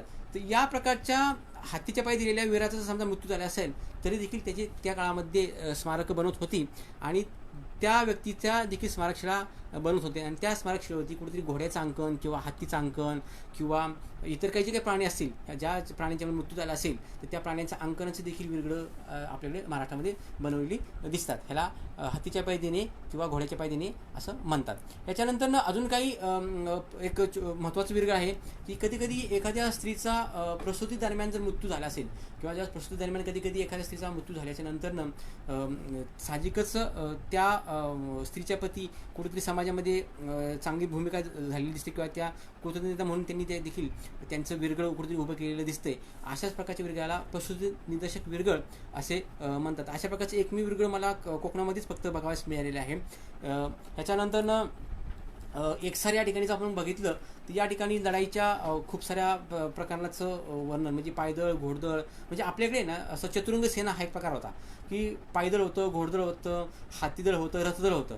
पण त्याच्यानंतर अजून एक त्या चतुरंग सेनेमध्ये अष्टांग बळ नावाचा एक प्रकार उदयास आला. ह्याच्यामध्ये नौकादलाचा त्याच्यामध्ये केले. त्याच्यानंतर क्षेत्रीय मार्गदर्शक दळ किंवा हेरदळ असेल किंवा म्हणजे सैनिकांना सपोर्ट करणारे जे काही मजूर होते त्यांचं पथक, ह्या सगळ्यांचं मिळून एकत्रित अजून एक अष्टांग बळ नावाची प्रकार आपल्याकडे चतुरंग सेनेबरोबर आलेला दिसतो. जसं की छत्रपती शिवाजी महाराजांनी ह्या सगळ्या बळाचा वापर केलेला आपल्याकडं महाराष्ट्रामध्ये दिसतो. ह्याच्यानंतर एक महत्त्वाचा जो गोष्ट आहे त्याला आपण म्हणूया विरगळावरील देवता. आता देवता म्हणजे काय असतं की साधारणतः आपल्याकडे ना कुठलेही एखादं विरगळ बघितलं तर जास्त करून ह्या विरगळावरती सर्वसाधारण आपल्याला शंकराच्या पिंडी वगैरे जास्त दिसतात. म्हणजे जास्त करून याच्यात काय होतं की आपल्याकडे खूप सारे वेगवेगळ्या प्रकारचे पंथ होते. जसं की आपण म्हणतो की शैव होता, वैष्णव होता, जसं की विष्णूचे उपासक असतात त्याला वैष्णव म्हणतो, शक्तीचे उपासक असतील त्याला शाक्त म्हणतो, सूर्याचे उपासक असतील त्याला सौर म्हणतो, गणपतीचे उपासक असतील त्याला गणपत्य म्हणतो. म्हणजे आपल्याकडे महाराष्ट्रामध्ये वेगवेगळ्या प्रकारचे किंवा समाजाच्या रचनेनुसार वेगवेगळ्या पंथांचे लोक आपल्याकडे होते आणि हे सर्व लोक आपापल्या पंथानुसार जीवन जगत होते. साहजिकच जे काही तर त्यापैकी काही मी ठराविक तुम्हाला दाखवतो समोर. याच्यानंतर इथे जर बघितलं तर ह्या विरगाच्या सगळ्यात अग्रभागी या ठिकाणी विष्णू दाखवलेला आहे आणि त्या विष्णूचं वाहन या ठिकाणी गरुड जे आहे ते त्याच्या अग्रभागी किंवा खाली पायात दाखवलेलं आहे आणि तो वीर हा विष्णूचा उपासक आहे असं या ठिकाणी दाखवले किंवा त्या वीराला विष्णूच्या पूजेचा मान मिळालेला आहे असं या विरगावरती या ठिकाणी कोरलेलं दिसतंय. याच्यानंतर एक विरगळ आहे त्याच्यावरती सूर्य चंद्र दाखवलेले आहेत. म्हणजे याचा अर्थ काय होतो की विरगळाचा म्हणजे जसं की यावत चंद्र दिवाकर म्हणतो म्हणजे जो पण ह्या वीराची ख्याती येते राहील किंवा काय काय ठिकाणी विरगळावरती सूर्याची देवता देखील त्या ठिकाणी दाखवलेली असते. कर्नाटकामध्ये असे काही विरगळ आहेत की ज्याच्यावरती सूर्याची देखील अंकनं कोरलेली दिसतात. तर याला आपण म्हणतो की सौरपंथाचा तो विरगळ होता. त्याच्यानंतर पुढे जर बघितलं तर कोल्हापूरमध्ये एक विरगळ आहे त्याच्यावरती चक्क महालक्ष्मी कोरलेली आहे. त्याच्यावरून काय होतं ते विरगळ जे आहे ते जो वीर आहे तो शाक्त पंथाचा उपासक असावा किंवा त्या देवीचा उपासक असावा किंवा कोल्हापूरच्या परिसरामध्ये अजून आपल्याकडे जैन धर्माचा जो काही पगडा होता त्याच्यामध्ये महावीर जैनांचं एक आराध्य दैवत या ठिकाणी ह्या विरगावच्या अग्रभागी कोरलेलं दिसतं. याच्यावरून तो वीर जैन पंथाचा असावा किंवा जैन समाजाशी निगडीत असावा असं आपण समजू शकतो. याच्यानंतर काही विरगाव जर बघितलं तर त्यांनी शंकराचा अवतार नटेश्वर असेल किंवा इतर जे काही शंकराचे अवतार आहेत मारुती असेल ह्याचं देखील अंकन त्या ठिकाणी कोरलेलं दिसतं. येथे बघा एक मारुतीचा अवतार या ठिकाणी कोरले, शरभ देखील त्या ठिकाणी कोरलेलं दिसत आहे. या ठिकाणी विरगळावरती गणपत्य पंथाचा प्रभाव दिसतोय किंवा शक्तीचा उपासक म्हणून महिषासूर मर्दिनी देखील विरगळावरती कोरलेली आहे. याच्यावरून तो वीर हा शंकराचा देखील उपासक आहे, गणपतीचा उपासक आहे किंवा देवीचा देखील उपासक आहे किंवा त्या समाजातल्या दृष्टिकोनातून जे जे काही त्या वीरांचं जे काही समाजातली जी रचना असेल त्या रचनेचं देखील कुठेतरी ह्या अंकन ह्या देवांच्या देवदेवतेमध्ये या विरगळावरती कुठेतरी कोरलेलं आपल्याला बघावयास मिळतं. काही ठिकाणी विरगळावरती तर विद्येची देवता म्हणून सरस्वती देखील या ठिकाणी कोरलेली या ठिकाणी दिसते. याच्यावरून कळतं की त्या प्राचीन काळामध्ये ग्रंथांना देखील महत्त्व होतं आणि विद्या ही देखील सर्वश्रेष्ठ मानली जात होती आणि अशाच प्रकारच्या विरगळावरती विद्येचं प्रतीक म्हणून या ठिकाणी कुठेतरी सरस्वती कोरलेली आपल्यास दिसते. काही विरगळावरती चक्क श्रीकृष्ण देखील कोरलेले आहेत. म्हणजे काय की कदाचित यादव काळामध्ये जसं की आपण यदुवंशी याच्यामध्ये श्रीकृष्णाला जास्त महत्त्व आहे, कदाचित तो वीर यादव काळातील असावा किंवा साधारणतः 12व्या-13व्या शतकामध्ये यादवांचं देखील राज्य होतं आपल्याकडे महाराष्ट्रामध्ये. त्याच्यामुळं ह्या विरगावरती त्या ठिकाणी आराध्य दैवत म्हणून श्रीकृष्णाचं किंवा तो वीर गोपालक असावा किंवा असं काहीतरी अंकन त्या ठिकाणी कोरलेलं दिसतं. किंवा इकडे शेजारीचं बघितलं तर विष्णूचं देखील अंकन या ठिकाणी कोरलेलं असतं. काही विरगळावरती मिश्र स्वरूप देखील आपल्याला बघायला मिळतं. म्हणजे काय, शैव आणि वैष्णव एकत्रित असणे हा एक प्रकार असतो आपल्याकडे. म्हणजे त्या विरगळावरती कधी कधी शंकराचं आणि विष्णूचं हे दोन्हीचं अंकन एकाच ठिकाणी विरगळ कोरलेलं असतं. त्याच्यामुळे तो कदाचित वीर शैव आणि वैष्णव दोन्ही पंथाशी निगडीत असावा. किंवा काही ठिकाणी विरगळावरती शेषनागाचे फणे देखील या ठिकाणी कोरलेले आपल्यास दिसतात. काही विरगळावरती रावणाची देखील अंकनं कोरलेली दिसतात. कोकणामध्ये देगाव या ठिकाणी जर बघितले, एका विरगळावरती 10 शिर, त्याच्यानंतर त्या वीराच्या दोन्ही हातामध्ये, प्रत्येक हातामध्ये एक एक आयुध दाखवलेले आहे. आणि त्या वीराच्या अंगामध्ये वीरश्री संचारलेली, जसं की आपण म्हणतो की एखादी कालिका मातेच्या जसं हातामध्ये विविध शस्त्र असतात, तसं तो वीर अतिशय रोमांचकपणे त्या शत्रू सैन्यावरती तुटून पडलेला आहे. आणि त्या शत्रूचा पराक्रम इतका मोठा आहे की अतिशय म्हणजे शत्रू सैन्य जे ते भयभीत झालेले दाखवलेले दिसते. आणि तो अतिशय म्हणजे प्राणपणाने आणि वाऱ्याच्या किंवा वायूच्या वेगाप्रमाणे शत्रू सैन्यावरती प्रहार करतोय. किंवा त्याचा जो पराक्रम आहे तो किती श्रेष्ठ आहे हे दाखवण्याच्या दृष्टिकोनातून त्या विरगावरती कुठेतरी अशा प्रकारचं अंकन 10 तोंडाचं किंवा वेगवेगळ्या प्रकारच्या शस्त्रांचं कुठेतरी कोरलेलं दिसतं. ह्याच्या नंतरनं विरगळावरती महत्त्वाचं जो गोष्ट आहे की एखादं विरगळ ओळखायचं कसं आपण, तर ते त्याच्यावरती काही राजचिन्ह कोरलेले असतात. ह्याच्यावरून थोडाफार आपण अंदाजे ही विरगळ कोणत्या राजवटीतलं असावं ह्याचा एक थोडासा अंदाज करू शकतो. कारण काय की आपल्याकडे शिलालेख नसल्यामुळे विरगळावरती कुठेतरी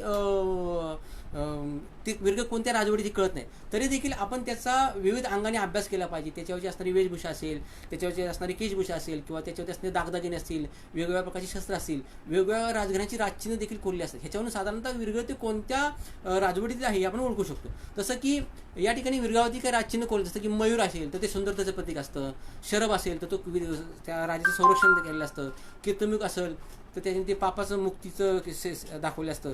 काही ठिकाणी हत्ती किंवा सिंह दाखवले असतात. याचा अर्थ काय होतं की एखाद्या राजसत्तेने विजय मिळवला असेल तर त्याचं प्रतीक देखील म्हणून त्या ठिकाणी कोरलेलं दाखवलं असतं. काही ठिकाणी या ठिकाणी मारुती दाखवला असतो. याच्यावरून तो कदाचित जसं की यादवांच्या राजवटीमध्ये मारुती याच्या चिन्ह हे त्यांच्या ध्वजावरती कोरलेलं दिसतं. त्याच्यामुळे कदाचित ही विरगळ यादव काळातलं देखील असू शकतं. काही ठिकाणी विरगळावरती शरभ कोरलेले दिसतात. काही ठिकाणी कीर्तिमुख पापाचं मोक्ष होऊन, काही ठिकाणी उरते गंधर्व किंवा अप्सरा देखील दाखवलेले असतात. काही विरगळावरती राजहंस देखील कोरलेले दिसतात. याच्यावरती विरगळ कलशवाहक म्हणून दाखवतात किंवा शक्तीचं प्रतीक म्हणून मारुती शरभ दाखवतात. त्याच्यानंतर काही ठिकाणी काही विरगळावरती वेलबुट्टीची चिन्ह म्हणजे काय म्हणतात की सुंदरतेचं प्रतीक म्हणून देखील कोरलेले असतात. अशाच प्रकारची काही राजचिन्ह ह्या विरगावरती आपल्याला कोरलेली दिसतात. काही राजचिन्ह विरगावरती त्या राजवटीचा ध्वज देखील कोरला असतो. बघा ह्या ठिकाणी एक विरगळ दिसतंय समोर, त्याच्यावरती त्या राजवटीचा एक असा त्रिकोणी ध्वज दिसतोय. याच्यावरती जसं हिंदू राजवटीमध्ये किंवा गंग घराण्याचं राजचिन्ह म्हणून हत्ती कोरणे, अशा चिन्हातून आपल्याला बराचसा अर्थबोध होत असतो की हे विरगळ कोणत्या राजवटीतलं आहे. त्याच्यानंतर काही ठिकाणी विरगावरती कमंडलू कोरलेलं असतं. याचा अर्थ काय होतो की एखाद्या स्त्रीनं किंवा एखाद्या साधूनं आपला जीवनाचा किंवा ह्याचा त्याग केला असेल, जीवनाचा त्याग केला असेल तर त्या त्यागाचं प्रतीक म्हणून त्या ठिकाणी कमंडलू कोरलेलं असतं. जसं की आपण एखादा साधू असेल बघतो की ते साधूच्या हातामध्ये कुठेतरी कमंडलू दाखवले असतं नाही का. अशाच प्रकारचं अंकन जर त्या विरगावरती असेल त्याच्यावरून थोडंफार आपण त्याचं एक वेगवेगळ्या प्रकारच्या चिन्हातून त्याचं एक अर्थबोध आपण काढण्याचा प्रयत्न केला पाहिजे. ह्याच्यानंतर आता सगळ्यात महत्त्वाची गोष्ट दैवतीकरण बघितलं. आता आपण जर बघितलं विरगामध्ये तर खूप ठिकाणी विरगावरती कुठे दैवतीकरणाच्या दृष्टिकोनातून त्या विरगाची कुठेतरी पूजा केलेली दिसते की बाबा हे देव आहेत का, किंवा त्याच्यावरती कुठे तेल टाकतात लोक, किंवा त्याला कुठे ऑइल पेंट लावायचा, शेंदूर थापायचा, किंवा त्याला चेडा म्हणून पोचायचा, किंवा माझं ह्याच्यापासून काहीतरी संरक्षण किंवा माझे ह्याच्यापासून रक्षण व्हावं म्हणून काहीतरी तेल होतायचं, किंवा शनीचा देव म्हणून त्याला पोजायचा. काही सांगली भागामध्ये तर त्या विरगावरती गायी व्हायल्याच्या नंतर त्या गायीचं चीक घेतात आणि त्याच्यावरती वाहतात नाही का, जेणेकरून बाबा जनावरांना त्याच्यामध्ये काय होऊ नये. परंतु हे मित्रांनो हे जे दैवतीकरणाच्यामुळे आपल्याकडे एक अज्ञान झालेलं आहे की लोकांना ह्या गोष्टीबद्दल माहीत नसतं जास्त. तर आपली सगळ्यात महत्त्वाची जबाबदारी आहे की ह्या विरगळाच्या बाबतीत आपण त्याची जनजागृती केली पाहिजे. सगळ्या गावकऱ्यांना ह्या विरगळ म्हणजे नक्की काय आहेत हे एक आपल्याच पराक्रमाची कुठेतरी ठिकाणं, आपल्याच पूर्वजांच्या पराक्रमाच्या ह्या नोंदी ठेवली कोणत्यातरी गोष्टी आहेत आणि ह्याचे आपण जपल्या पाहिजेत. ह्या विरगांची त्यांना जनजागृती म्हणून त्या गावकऱ्यांना इत्तंभूत माहिती दिली पाहिजे. त्या विरगळ आहे ते वीर कसे लढलेत, ते कोणावर लढलेत, कोणासाठी लढलेत नाही का, त्याची आठवण म्हणून किंवा त्याची कुठेतरी नोंद ठेवली सांगायची म्हणून ह्या गोष्टी त्यांनी कुठेतरी दाखवल्या दिसतात. या दैवतीकरणातून आपल्याला लोकांची जनजागृती करणं फार महत्त्वाचं आहे. लोकांना ह्या गोष्टीपासून आपण परावृत्त केलं पाहिजे. त्याच्यानंतरनं ते ह्या गोष्टी लोकांना सांगितल्या पाहिजेत. आणि ह्या जनजागृतीतून जर आपण लोकांना याचं महत्त्व पडून दिलं तरच ह्या वेळी आपल्याकडे वाचतील आणि नंतरच पुढच्या पिढीला आपण त्या गोष्टी सुपूर्द करू शकतो. आता हे झाल्याच्या नंतर काय करू शकतो, समजा आपण ह्या गोष्टीसाठी आपण संवर्धन म्हणून काय काय करू शकतो. तर सगळ्यात महत्त्वाची गोष्ट ही जे विरगळ आहेत किंवा सतीशिळा असतील, गद्देगळ असतील, ह्यांची माहिती आपण लोकांना समजून सांगितली पाहिजे. त्याच्यानंतर विरगळ सतीशिळा ह्याच्यावरती एखादा शिलालेख असेल तर तो कुठल्या तरी तज्ज्ञ लोकांना आपण त्याची माहिती सांगितली पाहिजे. मग त्याच्यातून आपल्याला वेगवेगळ्या राजवटीचा अभ्यास करता येईल. त्याच्यानंतर ह्या विरगळाच्या बाबतीत गावकऱ्यांना जनजागृती म्हणून त्याची सगळी माहिती दिली पाहिजे. त्यांना पूजा करण्यापासून त्यांना परावृत्त केलं पाहिजे. ह्याच्यानंतरनं विरगळाची नोंदणी केली पाहिजे. आता विरगळाची नोंदणी करायची म्हणजे काय, तर सगळ्यात महत्त्वाची गोष्ट, ज्यावेळेस आपण एखादी गोष्ट करतो त्या गोष्टीची नोंदणी करण्यासाठी मी एक ठराविक फॉर्म तयार केलेला आहे. म्हणजे काय की आपण एखादी गोष्ट नोंदणी कशी करायची त्याची प्रोसेस मी तुम्हाला सांगतो. समजा एखादा विरगळ आहे, तर सातारा जिल्ह्यामध्ये हा विरगळ आहे किंवा कोल्हापूर जिल्ह्यामध्ये असेल, तर सगळ्यात पहिल्यांदा महाराष्ट्र म्हणून MHचा कोडिंग करायचं. सातारा जिल्हा असेल किंवा कोल्हापूर जिल्हा असेल त्याचं ST किंवा कोएल म्हणून डाउट करायचं. त्यानंतर कोल्हापूर जिल्ह्यामध्ये कोणत्या तालुक्यात आहे त्याचं करवीर असेल तर KR करायचं. त्यानंतर कसबा बीड नावाच्या गावात असेल तर कसबा बीड गावाचं नाव आणि त्या गावामध्ये अशाच्या नंबरचा विरगळ आहे.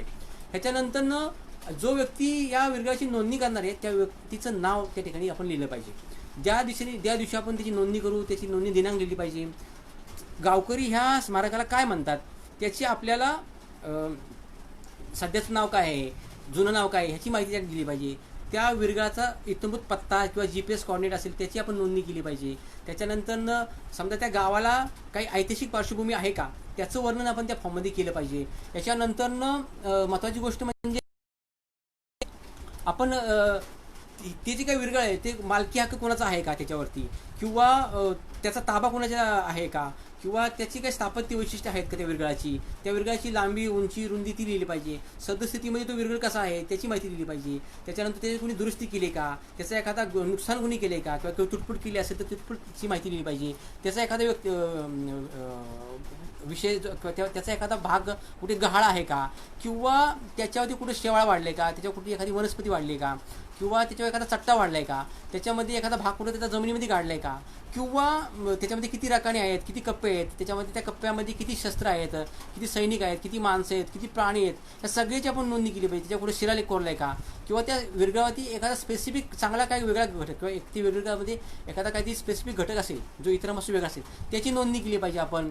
त्याच्यानंतरनं त्या ठिकाणी ज्या गावामध्ये विरगळ आहे त्या गावाच्या एखाद्या व्यक्तीचा संपर्क क्रमांक देखील त्या ठिकाणी आपण घेतला पाहिजे. आणि हे सगळं घेतल्याच्यानंतरनं त्याची नोंदणी करून त्याचा एक फॉर्म तयार करायचा आणि तो राज्य पुरातत्व विभागाच्या जो काही संवर्धन डिपार्टमेंट असेल त्या डिपार्टमेंटला तो फॉर्म सबमिट करायचा.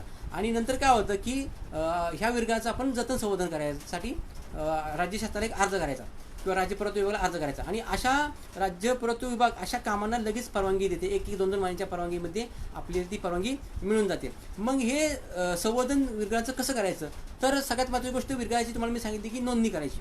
नोंदणी केल्याच्या नंतरनं ते विरगळाचं संवर्धन करायला घ्यायचं. मग संवर्धन करत असताना महत्त्वाची गोष्ट म्हणजे काय की तो विरगळ कोणत्या कंडिशनमध्ये, समजा एखादा विरगळ काढला असेल तर तो डायरेक्टली असा कोणत्याही पद्धतीने त्याला काढायचा नाही.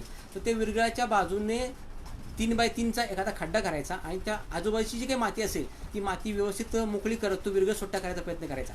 सुट्टा करायचा प्रयत्न केल्याच्या नंतर त्या विरगळाच्या अलगत तो त्या एखाद्या टायरवरती किंवा रबरी टायरवरती त्याला अलगत पुडी करून त्याला खाली ठेवून टाकायचा. आणि नंतर मग एखाद्या JCBच्या साहाय्याने किंवा चेन पुडीच्या साहाय्याने किंवा माणसाच्या साहाय्याने त्याला पुडी करून अलगत बेल्टच्या साहाय्याने त्याला उचलून त्याला वरच्या वातावरणात खड्ड्याच्या बाहेर त्याला बाहेर काढायचा. एखादा विरगळ तुम्ही उकळून खड्ड्याच्या बाहेर काढला आणि त्याला उभा केला म्हणजे ते काही संवर्धन झालं का, तर नाही. तर त्याचं शास्त्रोक्त पद्धतीनं किंवा पुरातत्व विभागाच्या नियमानुसार त्याचं संवर्धन करावं लागतं. एखादा विरगळ लगेच उकळून त्याचं संवर्धन करायचा लगेच प्रयत्न करायचा नाही. कारण काय होतं की तो बरेच वर्षानुवर्षे तो कुठे चिखलात मातीत गाडलेला असतो आणि त्याच्या अंतर्गत ह्याच्यामध्ये बऱ्याचशा स्ट्रक्चरमध्ये खूप सारे बदल झालेले असतात. तर हे बदल टाळण्यासाठी त्याला बाहेरच्या वातावरणामध्ये कुठेतरी सरावून द्यायचा.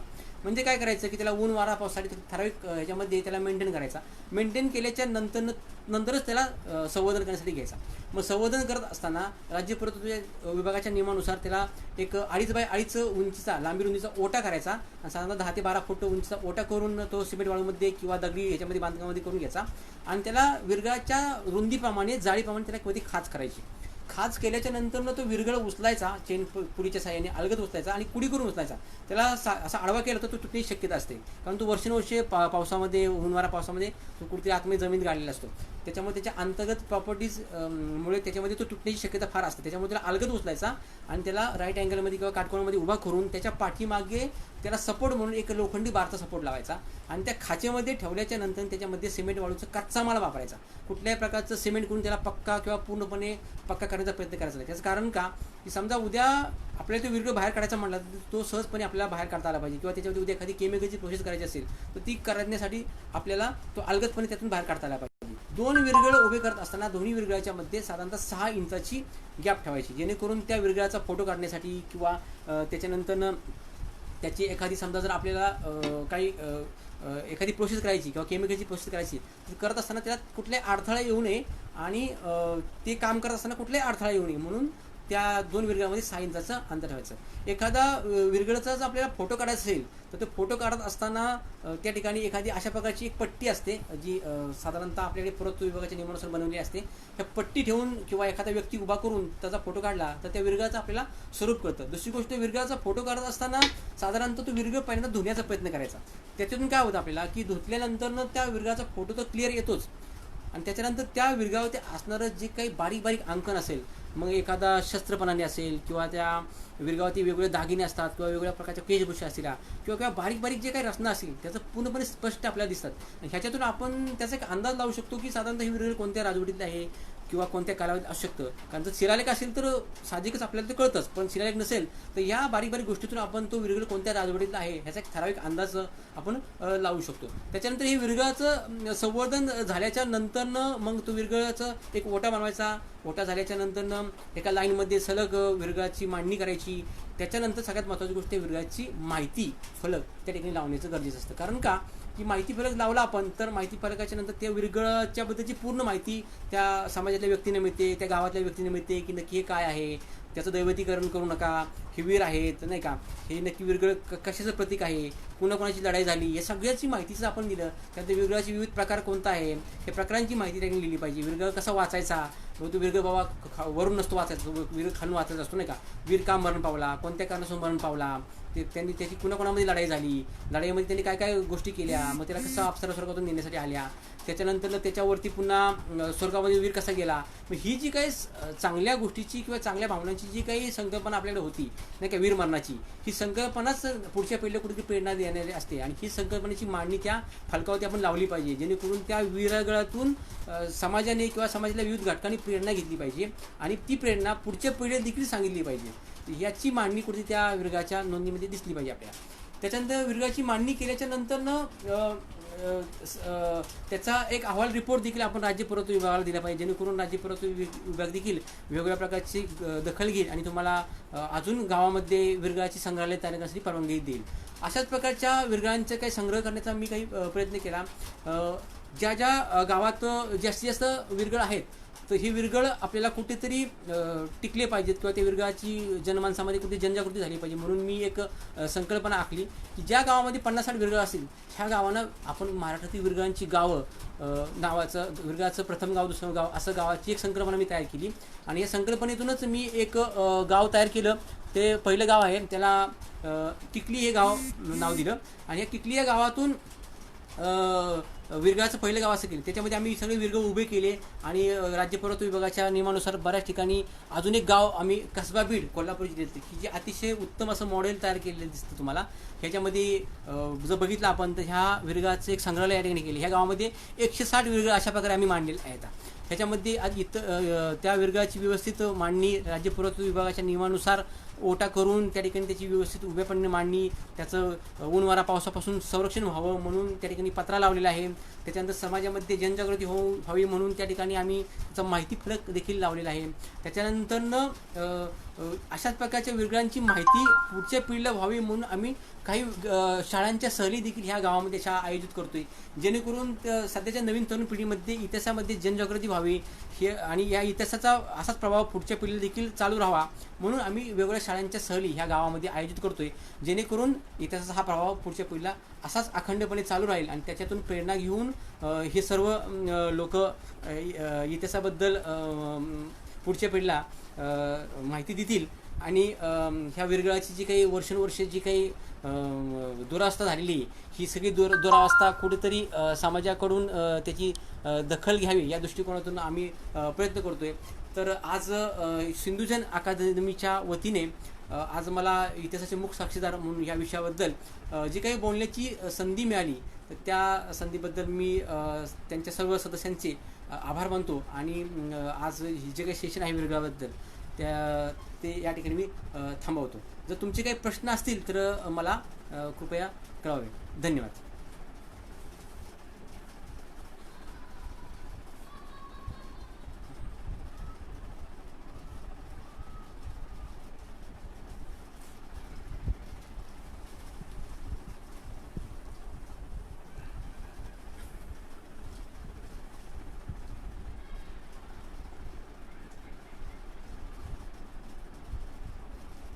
आपले जर काही प्रश्न असतील तर कृपया सांगावेत.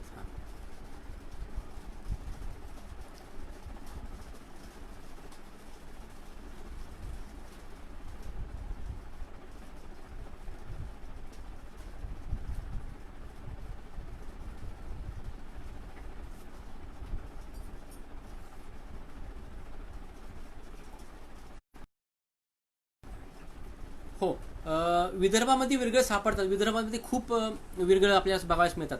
फक्त त्याचं थोडंसं स्वरूप बदली आहे. काय झालं की तिकडच्या भागामध्ये त्यांना उसेकाल किंवा सेनोली असा एक प्रकार असतो. म्हणजे काय की त्यांच्याकडे आदिवासी समाज किंवा गोंडवानामध्ये ह्या स्मारकाचं नाव थोडंसं वेगळं आहे. तर तिकडच्या स्मारकामध्ये जर बघितलं तर थोडंसं प्रकार म्हणजे तसे स्मृतिशाळामध्ये ते प्रकार जास्त बघायला मिळतात. त्याच्यावरती कुठेतरी पती पत्नी एकत्र दाखवतात किंवा त्याचं अंकन त्याच्यावरती कोरलेलं असतं. मग जो वीर ज्या लढाईमध्ये मरण पावलेला असेल किंवा जसं जे आदिवासी प्रकारामध्ये जे एकत्रित विरगळ ठेवतात तर अशा प्रकारचे विरगळ आपल्यास विदर्भामध्ये बघायला मिळतात. विदर्भामध्ये जास्त विरगळ बघायला नाही पण ज्या ठिकाणी लढाईचा भाग असेल किंवा किल्ले असेल तर ह्या भागामध्ये आपल्याला विदर्भामध्ये विरगळ बघायला मिळतात. आता विरगळाचा काळ ठरवणे थोडंसं अवघड आहे, परंतु काळ ठरवण्यासाठी काही थोडे क्रायटेरिया आहेत. जसं की आपण म्हणतो की विविध राजवटीमध्ये आपल्याकडे बरेचसे मंदिरं दिसतात. मग मंदिरावरती विविध शिल्पकला असते आणि ह्या शिल्पकलेतून साधारणतः त्याच्यावरती ना वेगवेगळ्या प्रकारचे चित्रांचं अंकन दिसतं.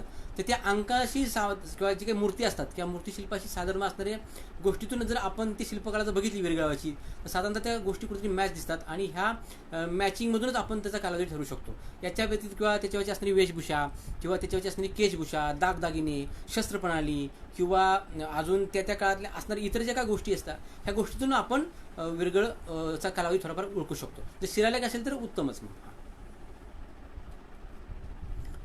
विरगळ आणि शिल्प यांचा संबंध कशा प्रकारे सांगता येईल?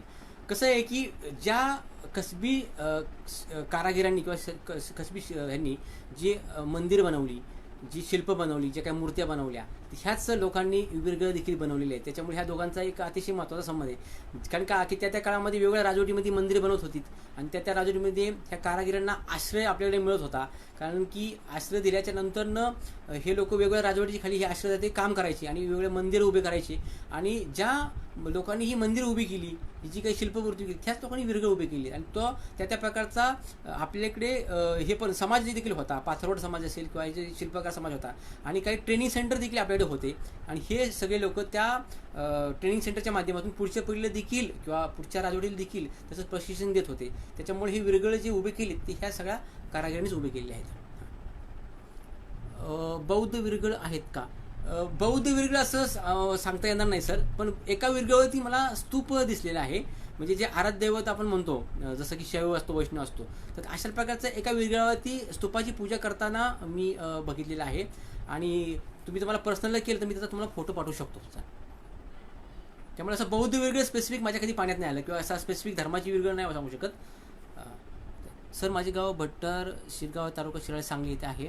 आमच्या गावी अशी विरगळ आहेत. आपल्या व्हिडिओ पाहून आठवण झाली. मी याची आपल्यास फोटो काढून पाठवू शकतो का?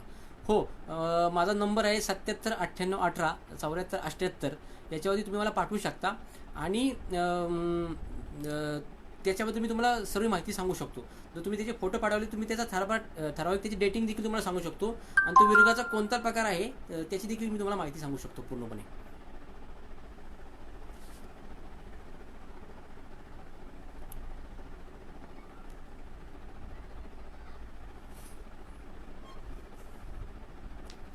धन्यवाद विशाल सर. अजून काही कोणाचे प्रश्न असतील विरगळ्या संदर्भात विचारू शकता.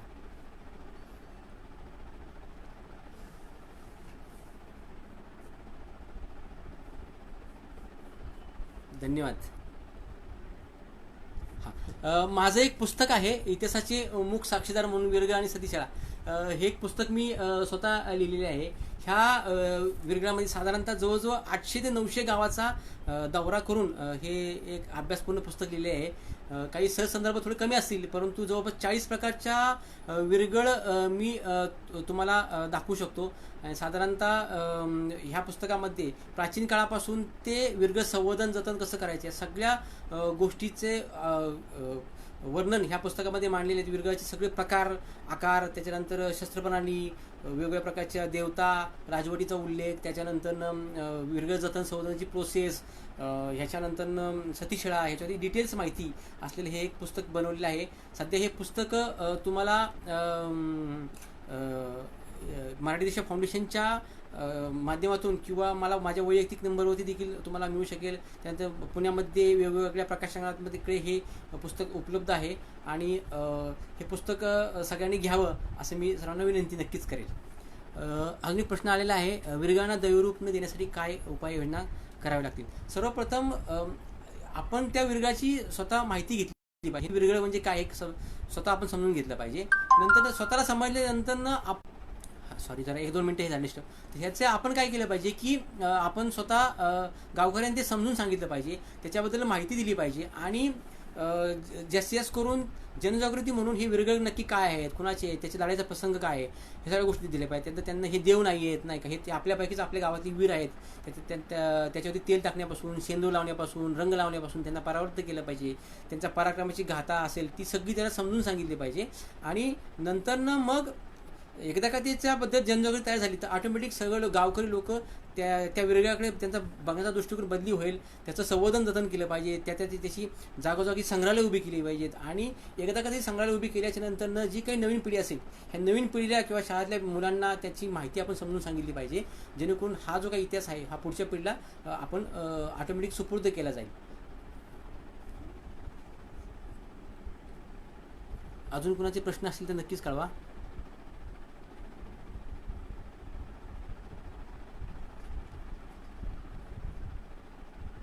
माझा संपर्क क्रमांक आहे 7798187478. तुम्ही ह्याच्यामध्ये मला कॉल करू शकता किंवा व्हॉट्सअपद्वारे मेसेजद्वारे देखील तुम्ही मला एखाद्या विरगळाचा फोटो पाठवू शकता.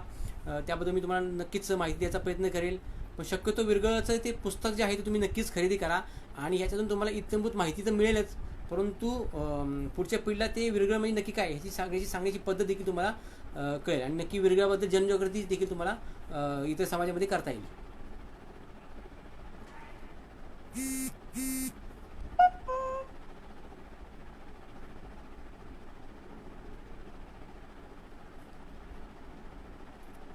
कुणाचे प्रश्न असतील तर नक्की विचारा.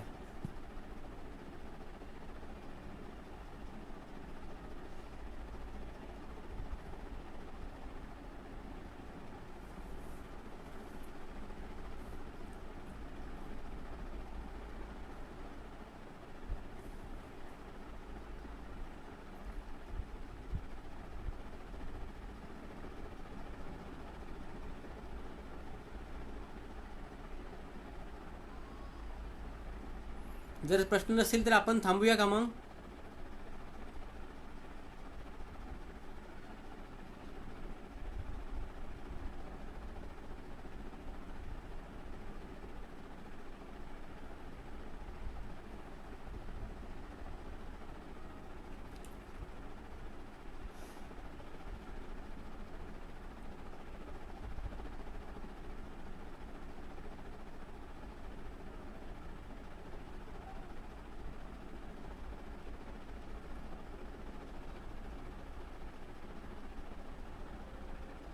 चालेल, ठीक आहे. कुणाचे प्रश्न दिसत नाही आहेत, आपण या ठिकाणी थांबूया आज. चालेल. पुन्हा एकदा सिंधुजन अकादमीच्या सर्व सदस्यांचे मी आभार मानतो आणि आज या ठिकाणी मी थांबतो. धन्यवाद.